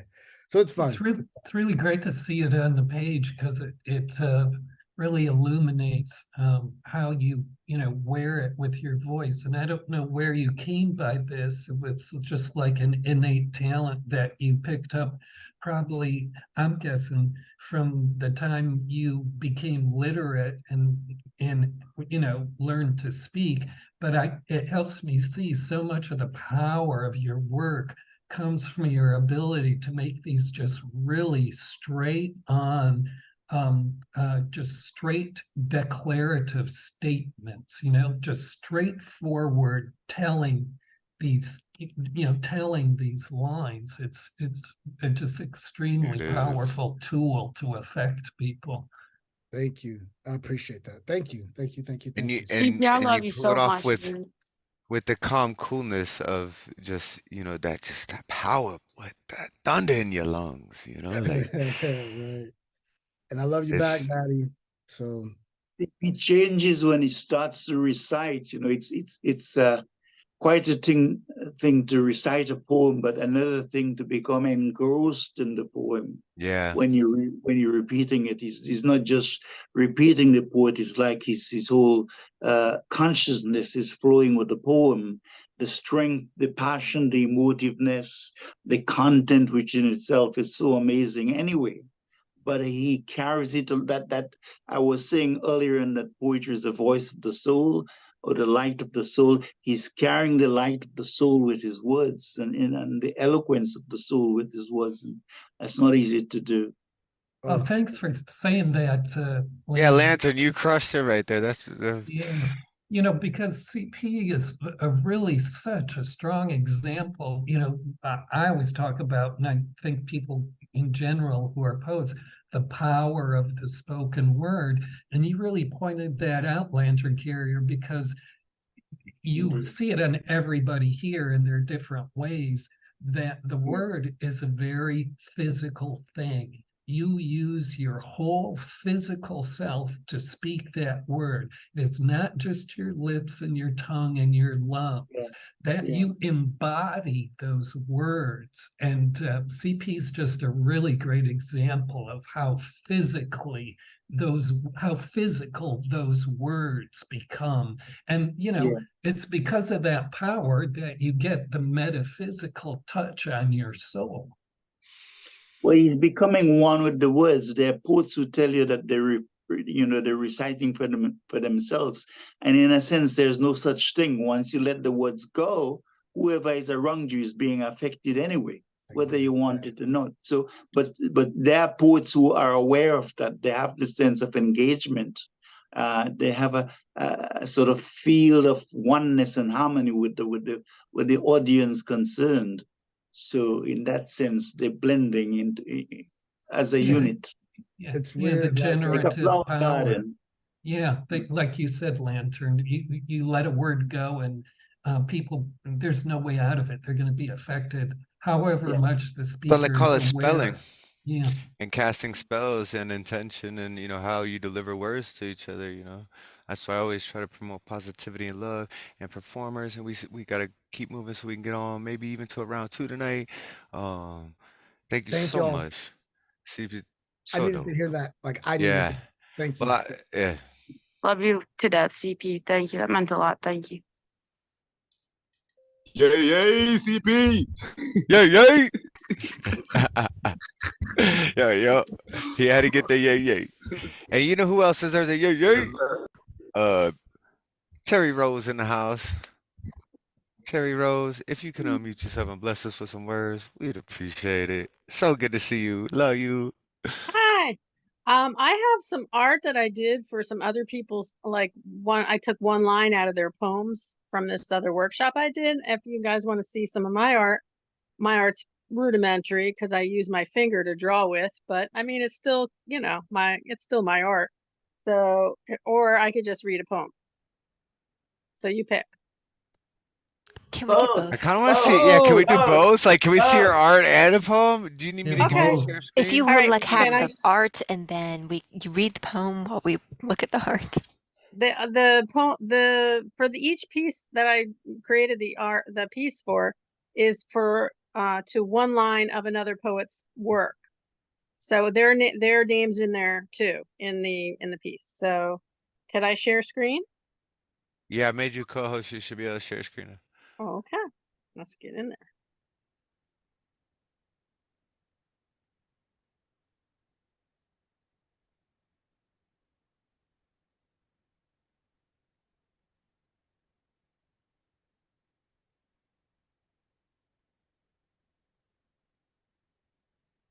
Can you see it?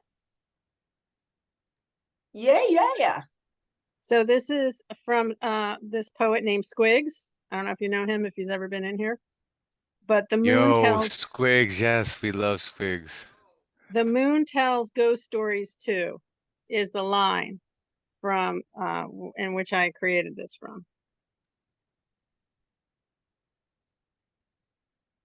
And I wish I could just slide over, but I can't. I got to go out and come back in. So I have to go out and come back in.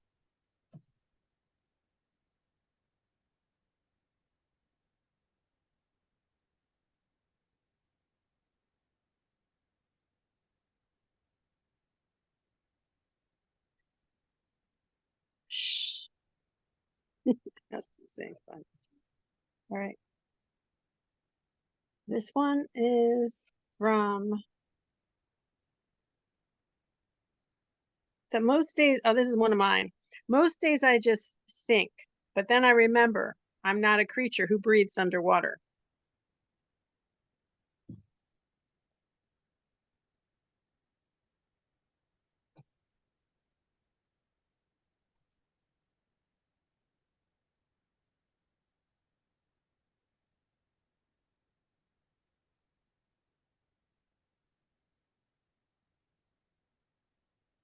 This is from Lee Harwood's piece. To make it a little bigger so I can read it because I'm blind. We have a whole world to discover. We pretend the pandemic is over.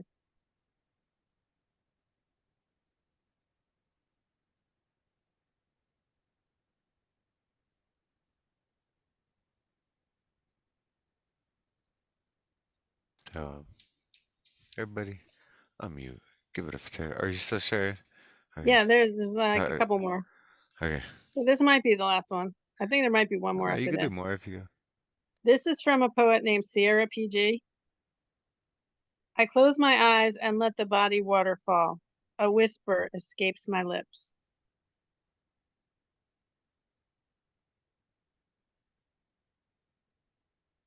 There might be one more. Let me just go see. Grab it.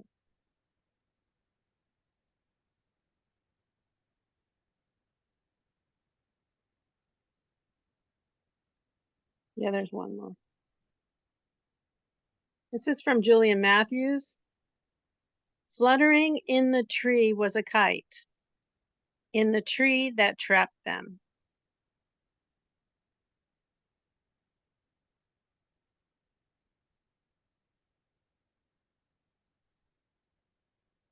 So those are my pieces. And then if you want me to read a piece, I have a piece I was going to read. Yeah, those are beautiful. I want to hear if you too. So this is a really new shit. I wrote this the other day while I was in another poetry room, and I don't have many pieces written about my father, but this is one of them. Father, I don't write about you because I don't want you to take it the wrong way. You read my book and you say you blame everything on your parents. I was surprised you read my book at all. Did you read it searching for any implication that the way I turned out was at least partially your fault? No matter, you will never be satisfied with the choices that I made. You've made your feelings clear, as I'm on my third marriage.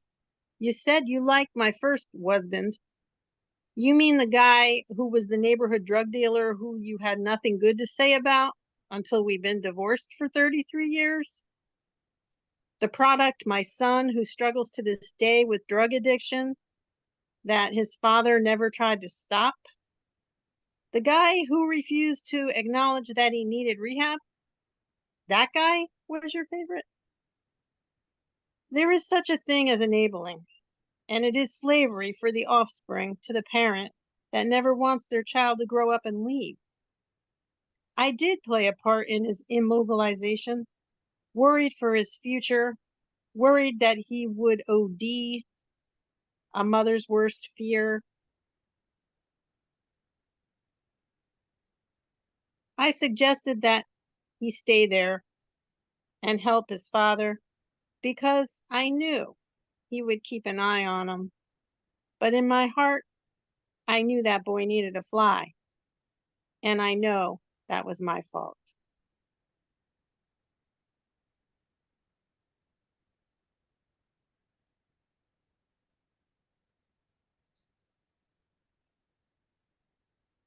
It's not your fault. People act on their own. You do your best to show them That the way poem that went they fucking walk. hard. That was an Sure, amazing like, poem. that's yeah. There's just that moment of silence we all gave for it. It's just like wow. Took our breath away. Yeah, I second that motion. That's very tough. Yeah, it's just not easy being a parent.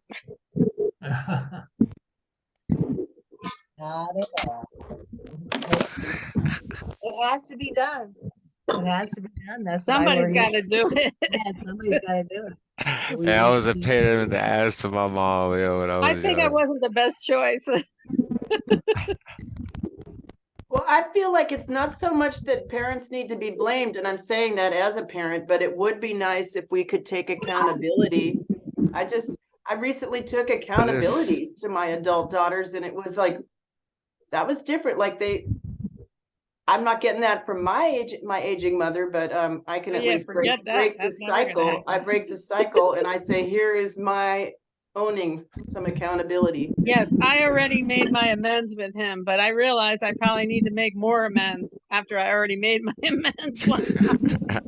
You gotta go for round 2. This can go for a while with Yeah. the amends. I'm going on a vacation out to California in December, and my sister told me some shit I said to her when she was young, and it scarred her for life. And I was like, oh shit, I got amends to make to my sister now. And I'm going there on vacation. It's gonna be awkward. Well, good luck on that. We love you. Yeah, I relate to that on levels too. I think we all do, man. So many levels. Yeah. Yeah, there's But, no family that doesn't have a difficult dynamic to keep in balance. It just comes with being related. Is that it? Because I never even see my family. It's like they wrote me off a long time ago. Terry and everyone, do you think all poets are the scapegoats of their families of origin? Like that's just maybe that's a prompt. I'm challenging people to write to that prompt and bring it back next week. The black sheep, the one that tells the truth, we're ostracized for keeping it real. Nobody wants to hear the raw, harsh, inconvenient, uncomfortable, non-apologetic, unwavering truth. They want to live in the comfortable bubble of complacency and ignorance, and I'm sick of it. So I'd rather be alone. Let's go. Let's go. Go in, poet. Go in, poet. Spinning Cozzy, spinning Cozzy. Yeah, all too Yeah, often I it's opened the the wormhole. family that gives you all too often it's the family that gives you the excuse to speak truth. Because everybody just started talking all at once. I know. What you started? See what you started. I did it again. I opened that damn wormhole. Yeah, fucking. All right. Real quick, I want to just add, because allow me to be vulnerable right now, please, this time, because yeah, I'm also suffering from depression in my own, because you know what I mean, yesterday I spent Thanksgiving with just my dog, and I have a whole entire family, but they kicked me out in their spirits because I keep it too real. And you know what I mean, my son, I've allowed him, my 18-year-old son, I allowed him to stay with his grandma so he could keep an eye on her and he could graduate from his school. But now they're digging their claws into him, and now I'm losing my son, it seems. And I'm just like, wow. But it's okay. I keep it real, keep it real. I'm gonna win. The truth You shall got always family prevail. right here, man. You could have called us up. Yo, I'm up in Canada. I didn't even celebrate Thanksgiving, but I would have chatted The with truth y'all. will set you free, right? Yeah, that's nature out of balance, and nature doesn't stay out of balance forever. So, Like I didn't celebrate Thanksgiving on purpose yesterday. I chose not to because I don't believe in it anymore. I think we know better. We need to do better, and like nobody wants to do better. Oh, we know better, and we're just going to keep going on with blinders on our eyes and just keep celebrating this idiotic holiday that was fake, created by a president who was trying to reunite the country. Right? This was Lincoln's and doing. the turkey industry. And the guy who he made the Emancipation Proclamation still had slaves in his house after it. He had snuck them in there and kept them in there, and they were still his slaves. Like, what the F, man? Honest Abe, my ass. Yeah, there's still slavery going on today all over the world, and even in America and Canada too. And we need to be accountable for this. This is bullshit. I'm tired of this bullshit all the time. Us as poets, we need to get our message out, our word out, our love out. And so we're gonna continue to do that. We have one last poet here. They showed up, and this is a good poet, a poet friend of mine, coming from overseas. I'm trying to mute everyone so we can get this man on here. We got Amadeus coming up next. So Amadeus, if you could unmute yourself and bless us with some words, brother, I'd appreciate it. Thank you. Thomas, can you hear me? All right. So I was just listening to everyone, and I like to believe that poets can change people's minds and hearts. And with that said, I would be performing a piece from my album Simplicity and Clarity. And the title of the piece is called A Poem Through Poets, because I wanted to put what I was learning, and I like to put some of the names of of the famous poets. Anyway, in libraries old and new, poets weave words anew. Like stars in the literary sky, poets twinkle, shine, and fly. Voices raised in song and rhyme, poets shape our hearts and minds. From Shakespeare's sonnets bright to Whitman's leaves of delight, they craft verses with beauty and might, then paint pictures laced with light. Emily Dickinson's graceful lines, Robert Frost, Winter's design. Many sought T.S. Eliot's wasteland's meaning, while Ezra Pound praised the cantus gleaming.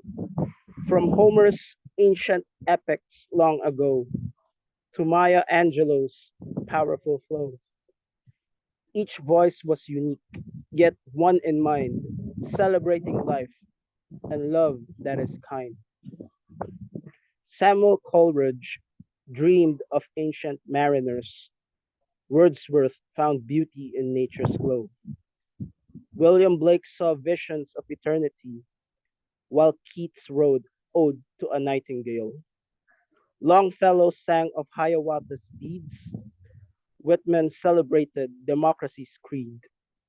Spanish sonnets sway with grace, while Italian ghazals can bring warm embrace. Leonard Cohen's melancholy hue, Gwendolyn Brooks provided a different view. James Joyce's experimental flair, and know that language can heal and repair. This is a tapestry of verse so grand, a testament to poetry's land. Now let us raise our voices high in tribute to these poets' poetic sky. For each one left their mark sublime, each tradition a beautiful face, a global chorus in this place. Famous poets forever in rhyme.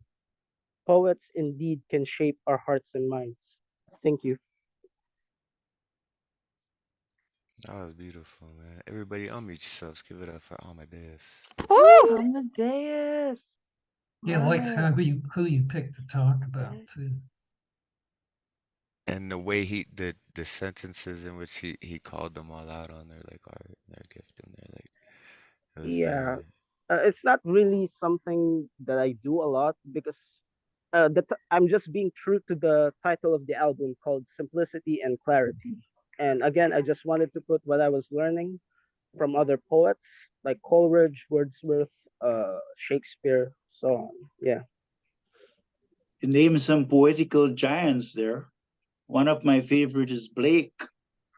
Yeah. Not the one we like in England, which is Shakespeare, but mine is Blake because of his spiritual nature and his ability to use images, ethereal images. Yeah. I'm currently studying Blake, so that's actually true what you're saying. But my favorite is Keats, actually. Ode to a Nightingale. Yeah, that's a very famous Keats. poem. I like Keats too. He passed young. He didn't last too long. True, true. All right, so that's the end of round one. We might do a round two. I read this poem earlier, but I'm looking at the room and I'm like, I think only two people in the room actually heard this poem. Everybody else showed up afterwards. So if y'all would like to hear the poem that I read earlier, yeah? Okay, so it's called C7C. The title came to me by accident. Yeah, C7C. I'm gonna try to keep this basic. Let's face it, karma is a mosaic of ever-changing faces. Misdirection and blind spots never seem to erase this. In reflection, my thoughts forever unseen due to displacement. Never lost, we are all surrounded by this encasement, confounded by the idea of no ideas, or matter, for that matter. Minds shatter, shudder, and flutter off at the thought of no thoughts. Thoth taught us our minds are the universe, one song in harmony with all. Underneath it all, I still find ways to forget this. Silly me trying to feel uplifted. Really, I see the only gifts that are given are those chosen by a mystical frozen rose in time, cynical times. My mind wandering, wondering why this umbilical cord was never severed from it all. Infinite energy swirling swiftly around me lifts my feet from the ground with ease, teaching me to believe, seeping into the seams of my being. It's so freeing, leaving nothing but hopes and dreams, weaving in and out of my conscious scope of reality, a time traveler of mentality, thinking of rhymes, tossing signs into the air, hiding in the science of actuality. Remarkably, I still strive to stay alive, but why? I ask again and again. And one last time, why? Why you? Who is who if we are one? If all is none and everything resides in nothing, then something must decide anything can happen. Wait, I said I was going to keep this basic, so I'm just going to say it. Not a single mind can convey it. Catalyst, I challenge you to portray it.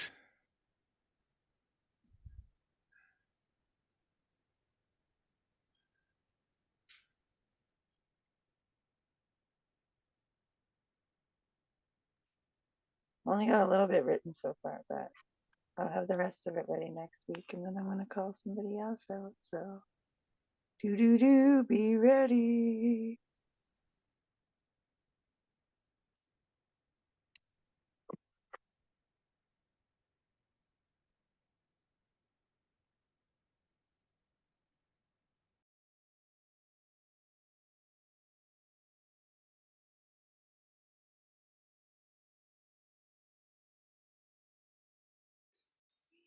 All right, well, so I guess we'll just loop around round two without the response to that, and we'll wait till next week.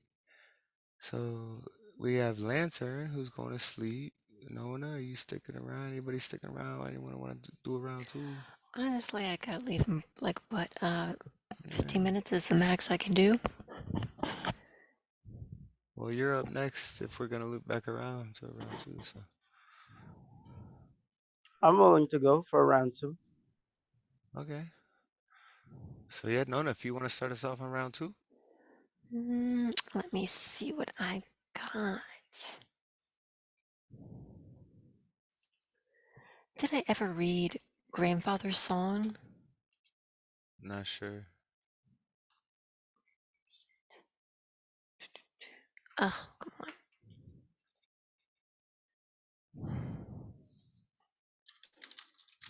I'm trying to edit the list as people dropping. Seeing who we got going left here.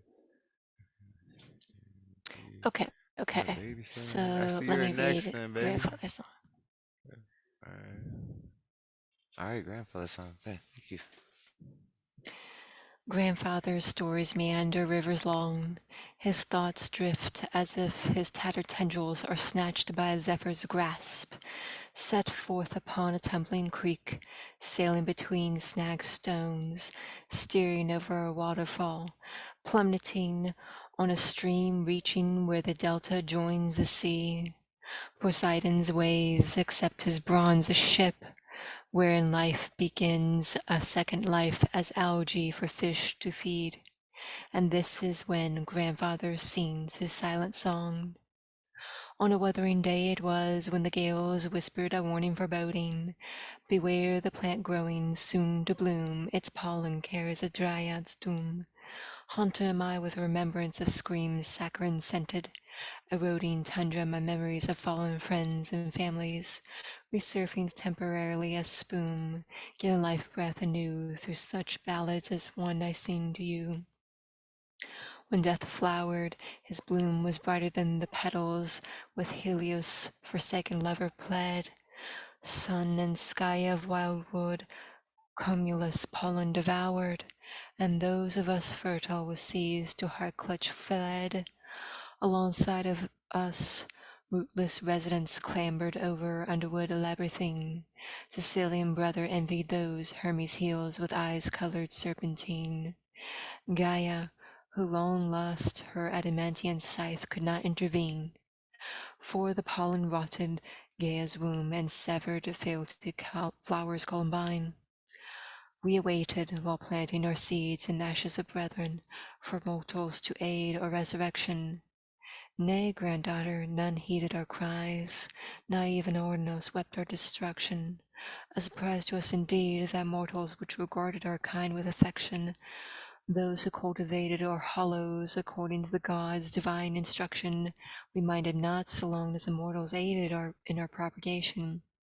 A careless choice upon reflection, as they divided us into tiered sections, groves of epimeliads, maliads, oriads, hamadryads, sorted in plantations of continuation. Other kin who did not meet their standards of inspection were offered no protections, perishing in saturation of sanitation, demolition or cremation or desolation, or relocation or infection or deforestation, now suffocation, genetic modification, a noose necklacing or larynxes, all in the name of, all for the sake of, all for the hope of their salvation. But why, we question, to them is this world of no use? Deciding wherever they meander, all basins and rivers should be sky-clear fountains, believing it is their sacred duty alone to better the prosperity of the motherland. But this is our mother's land. I promise one day we will see verdant sheen return to forests of now red evergreen, after years of propagating difficult seeds, of dryads, of whom the tundra will carry on, for salvation remains so long as our song. Yo, Let's go. Nona, Let's get go. right. No, you give it up for You sound Nona. like you Yo, were the speaking tongues at enunciation the in end. it That was too, fucking right? But sick. but Like Yeah, she you was had just your own nailing the accent and it was enunciation of the fucking so words, dude. cool. Right? I love the Ah, wordplay. I love the wordplay. go in, poet. Yeah, that was fun. That was fun. That's going to be a part of like a long epic that I'm working on. Awesome. Yeah, keep at it. You nailed it. That's good. Good stuff. All right, so coming up next, we got CC Arshagra. If he's still around. I think he said he's gonna just listen and probably fall asleep. So I don't know if CC's sleeping, but CC, if you're awake and you're down to recite some poetry or play the piano, if not, we'll move on to the next one. We'll keep you tentative, and that would be You didn't Mattie. call me, did you? No, you'll be Okay. here. I could post what I got left for. Here's what I thought was gonna happen here after. No, CC, Mattie, CP, which is still here. Yeah, you, and then yeah, Amadeus. So if CC's not there, then it's all Mattie. If you could bless us with some words, sister. Alright. Depressed Okay. and all. Yo, you can't be depressed around me. I was depressed earlier today. Then my wife said some shit that made me laugh so fucking hard that I was like, I don't even know what depression is anymore. So sometimes you just gotta like fucking just laugh it off, dude. Dude, so Like, listen, there's this thing that that anger is the antidote to depression. Like if you can embody anger, like depression is a state of muted emotion, and a lot of depressed folks who've been depressed since they were kids were not allowed to express anger safely in their house. And anyway, I, as you all know, have quite a few mommy and daddy issues, as you can see by my appearance on a daily basis. So I think I'm gonna start doing stand-up comedy next time. This time I do have anger is fear in a black dress. That's hot. Love that. You should see me in a black dress. All right. I did a poem because like as some of y'all know, my mom has been sick. As some of y'all know, my dad is not a cool guy, but we're not talking about him today. We are talking about covert abuse instead of overt abuse. And my mom's been sick for a year. I've been sick for my whole life, partly because I was a Munchausen's kid, and then other part because of trauma and depression. Thanks, Terry. Anyway, mom called me a few days ago and told me that she is going to sell the farm, which is just a plot of land that I was told from a very young age I was going to be able to die on, because this world is not kind and I wanted to run away to the woods. And I've been going there since I was a kid. And anyway, she's gonna sell it. So I wrote this poem, and it is not nice, but it is cathartic. And since we were all chatting about that, whatever, there's your background. I never even give backgrounds to poems. This is about Maui, but it also is about home. It's also about family and narcissistic abuse. Okay. Oh, allow me to take drinks in between because this is a long one, but it is good.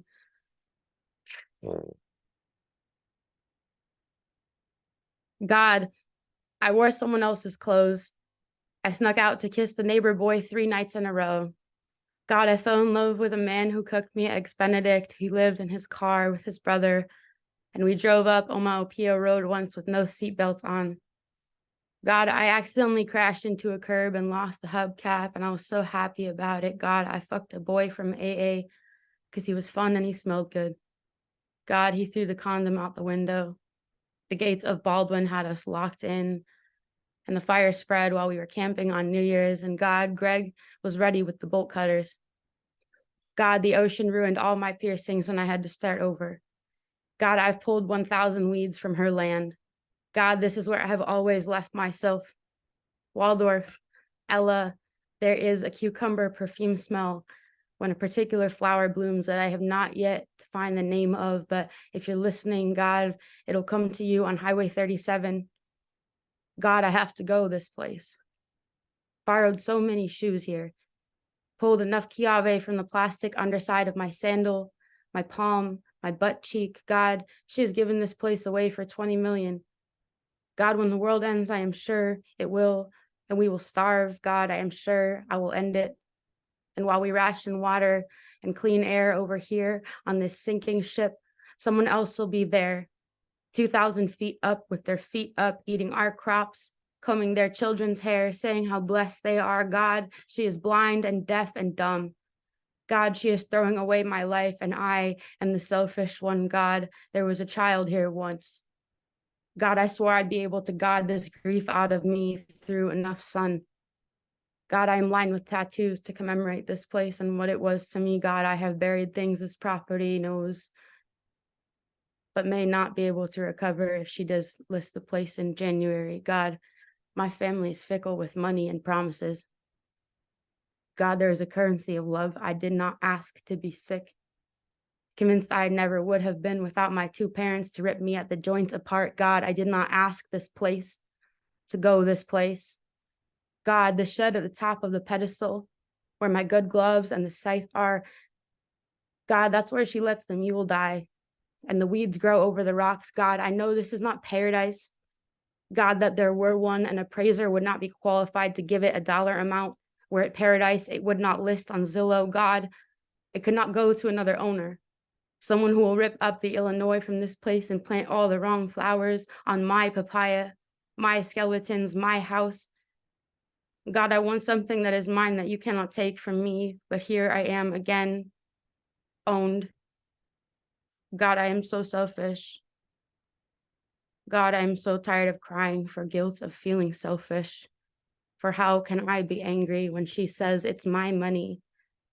God, how can I be angry when my father threatens the belt and then laughs and turns away? God, how can I grieve 2 parents who never looked at me long enough to hate me this much? God, what have I done to you, God? God, there's a femur bone of an axis deer caught in my hemlock. I'm cooking down the belladonna and spiking her drink. God, I never learned to hunt. I was too scared to pull the trigger. God, my family is full of them. My mother has been sick for a year, and somewhere I know there is a good chance you're watching, pulling the strings, changing the lab levels yourselves, causing the symptoms that will not go into remission. Somewhere I believe justice does not live on the end of my fingertips, that somewhere you have decided along the line to keep my hands clean. Maybe that's why you have taken away all the dirt from me.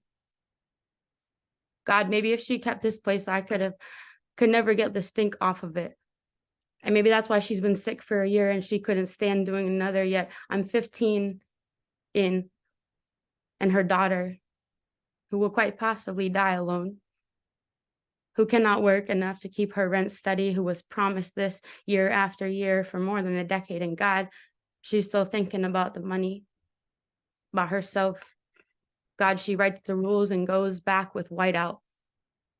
God, I'm so tired of forgiving my family for the next carrot and stick, bait and switch. God, I am 20K in debt. God, I watched the farm for her and she wasn't even there. God wasn't even sorry. God, she's so rich she cancels first-class tickets. God, she's so spoiled she forgot not everyone can afford a financial advisor. She's so privileged she owns 3 properties and don't think she's wealthy enough. God, she has an excuse for every rotten organ in her body. for why she reeks of iron, a churning stomach, the remnants of a field-dressed pig. All that's left of her is the parts no one else will eat, and she knows it. The currency of narcissistic love is a quilt made of take-backs. It is refundable tickets. It is a gift that she gave me so that we can both enjoy it together. It is how you get to change your mind on unconditional love if it no longer pays you back in loyal dog years. It is a pet daughter. It is feeding the dog a bowl full of kibble topped with an egg, basted in a stick of butter and some Costco chicken bones and calling it generous, and adding the sinew of the slaughtered deer we ate up after this morning's hunt. And as she puts it out on the deck for the old boy to eat in the morning, she is laughing to herself, already drunk, talking about how she hopes he will die from cardiovascular disease. And the currency of narcissistic love is a joke that you took the wrong way. It is a matador taunting your favorite color and never letting you touch it without making you take an arrow in the back for it. It's the awkward dance around logic till the sane one pulls a knife and they cart me away. Mom pulls my strings and shoots me, and mom gets to cry.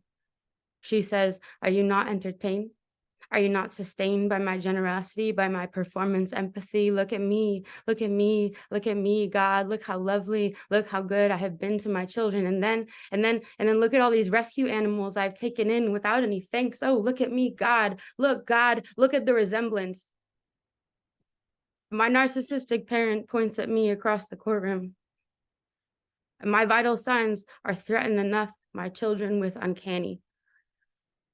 I am afraid, God, to make anything beautiful of my own for fear of resemblance. God, forgiveness is for the child who wants to be held. Grace is for someone else other than me. God, I've imagined myself forgiven so many times, it is a scar in my singing voice. God, she has given no grace. She has broken every promise. She is a dancer. She is a politician. She has a closed gate with a padlock on it. My mother has abandoned me more times than anyone else, more than my father, who never even arrived. God, is this the season that I'm sure no one could love me long enough to put my swollen feet up one day and make me safe enough to sob? God, I want so bad to be soft, to sob. God, is she the reason I'm so bitter and matador to my own heart? God, it is her. She keeps leaving me as if she has somewhere better to be. Why she keep leaving me at the end of the road so I can walk the last 10 miles home is always a lesson. I never saw my mom hit the dog, but I take the beating. And she's the type of pill who poisons the coffee and then sits with you while you drink and asks if you want cream. I'm convinced she's the reason I'm silently passing through the rooms of my own house, scoffing under my breath at all the people who are still here, who can't take the hint while I'm trying to enjoy my steel bat. When touching your own skin turns into pins and needles, for the disgust of yourself, for how no one will want you, God, the resemblance. God, I wonder if she's angry enough to begin the cycle of begging as I have to her God. God, I want her to know devastation like I have at her hand. And if she has taken down all her mirrors, if she has thrown out the pretty shoes yet because they haven't fit her sick feet in a year, I want to know that this year dragged like a decade. I want to be a fly on the wall to know how she weeps, how much effort it takes to get the tears to fall when nobody is watching. God, I want to get a crocodile and introduce it to my family. I want to know she is wasted. I want to know there's a hollow point in her chest where these placid faces of her go to die. I want to laugh at her pathetic drink. I need the hush bunny to come speak in the dead language of my parents, who spent 8 years in court battle during their divorce, the last 6 of which were solely for the millions, not for the children. God, I want you to know they have let us die 1,000 ways more if it didn't come back to rot their public image. God, there is a stench rising from the set of this family home where performers, grand gestures, an auction for the cigar boxes. My baby photos exist in negatives in a paper box in the attic that no one has touched in 23 years. God, they wanted children to pretend they hadn't fought all this time over image, over money. God, that Lexus looks so good. God, those tears were almost believable. God, they're going to leave me in an asylum. I mean, on the street. I mean, there never was a plan for what was left of me. I want to know what face she makes when she rubs her screaming wrist into the kitchen counter to roll the knots out of her burning nerve endings. I want to know if she thinks about how poorly she makes bread. I want to know if she tortures herself in the hours she is alone and in pain with the things she has failed to do well enough to receive praise for. I want to see her leap from the ledge of apology and watch the parachute fail for 1,000 feet. I hope there are a dozen needy dogs in heaven. There is a plot next to the church with a crest in the shape of a hatchet that I call my family. God, if there is a rock, I hope that she runs down the hill and cannot catch her feet before she meets it. God, I hope she speed wobbles. God, I hope she takes a tumble, rips her palms open to catch herself, feels what Mike must have felt when he broke his net, feels the velocity of it all, unsustainable love like she has given me. God, I hope she knows she is the reason I get high. God, I hope there's a rock at the end of this road when she has lost her balance that she tumbles into, and since she is sick, there is nothing but stone fossilized fascia, as if Medusa looked herself in the mirror. As if Medusa kissed Athena on the lips and called her mother.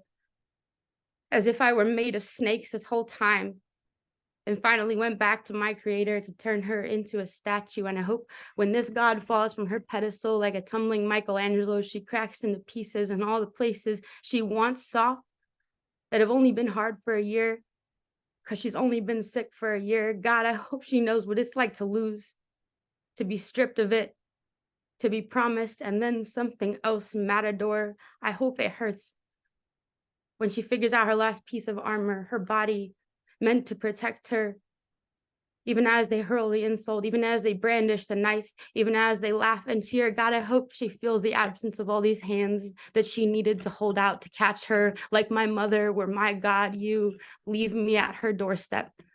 You follow my trail of blood. God, I have been butchered by a plastic surgeon, and even now, if you were to look at me, you'd never know, God. You'd never even be able to imagine how hard it was for her to harvest all the best cuts of meat off me and leave the carcass far enough out on the ranch that she can't smell the slaughter, so it doesn't follow her home. So she doesn't even have to ask me how it felt.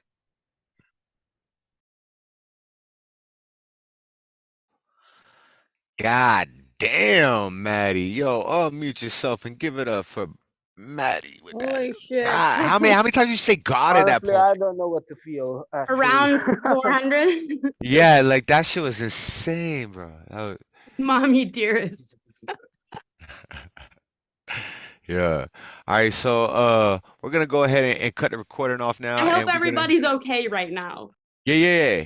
Oh, we're wonderful. We Yeah, I'm gonna cut the doing good. I have a recording. poem I want to read now because of that. Oh wait, yeah, hold Yeah, on. me as well. Likewise. Yeah, I It's think been a good yeah. week. Up next is CP, and then Terry, and then Amadeus, and then Freedom showed up. But we gonna cut the recording right now for my boy CP. So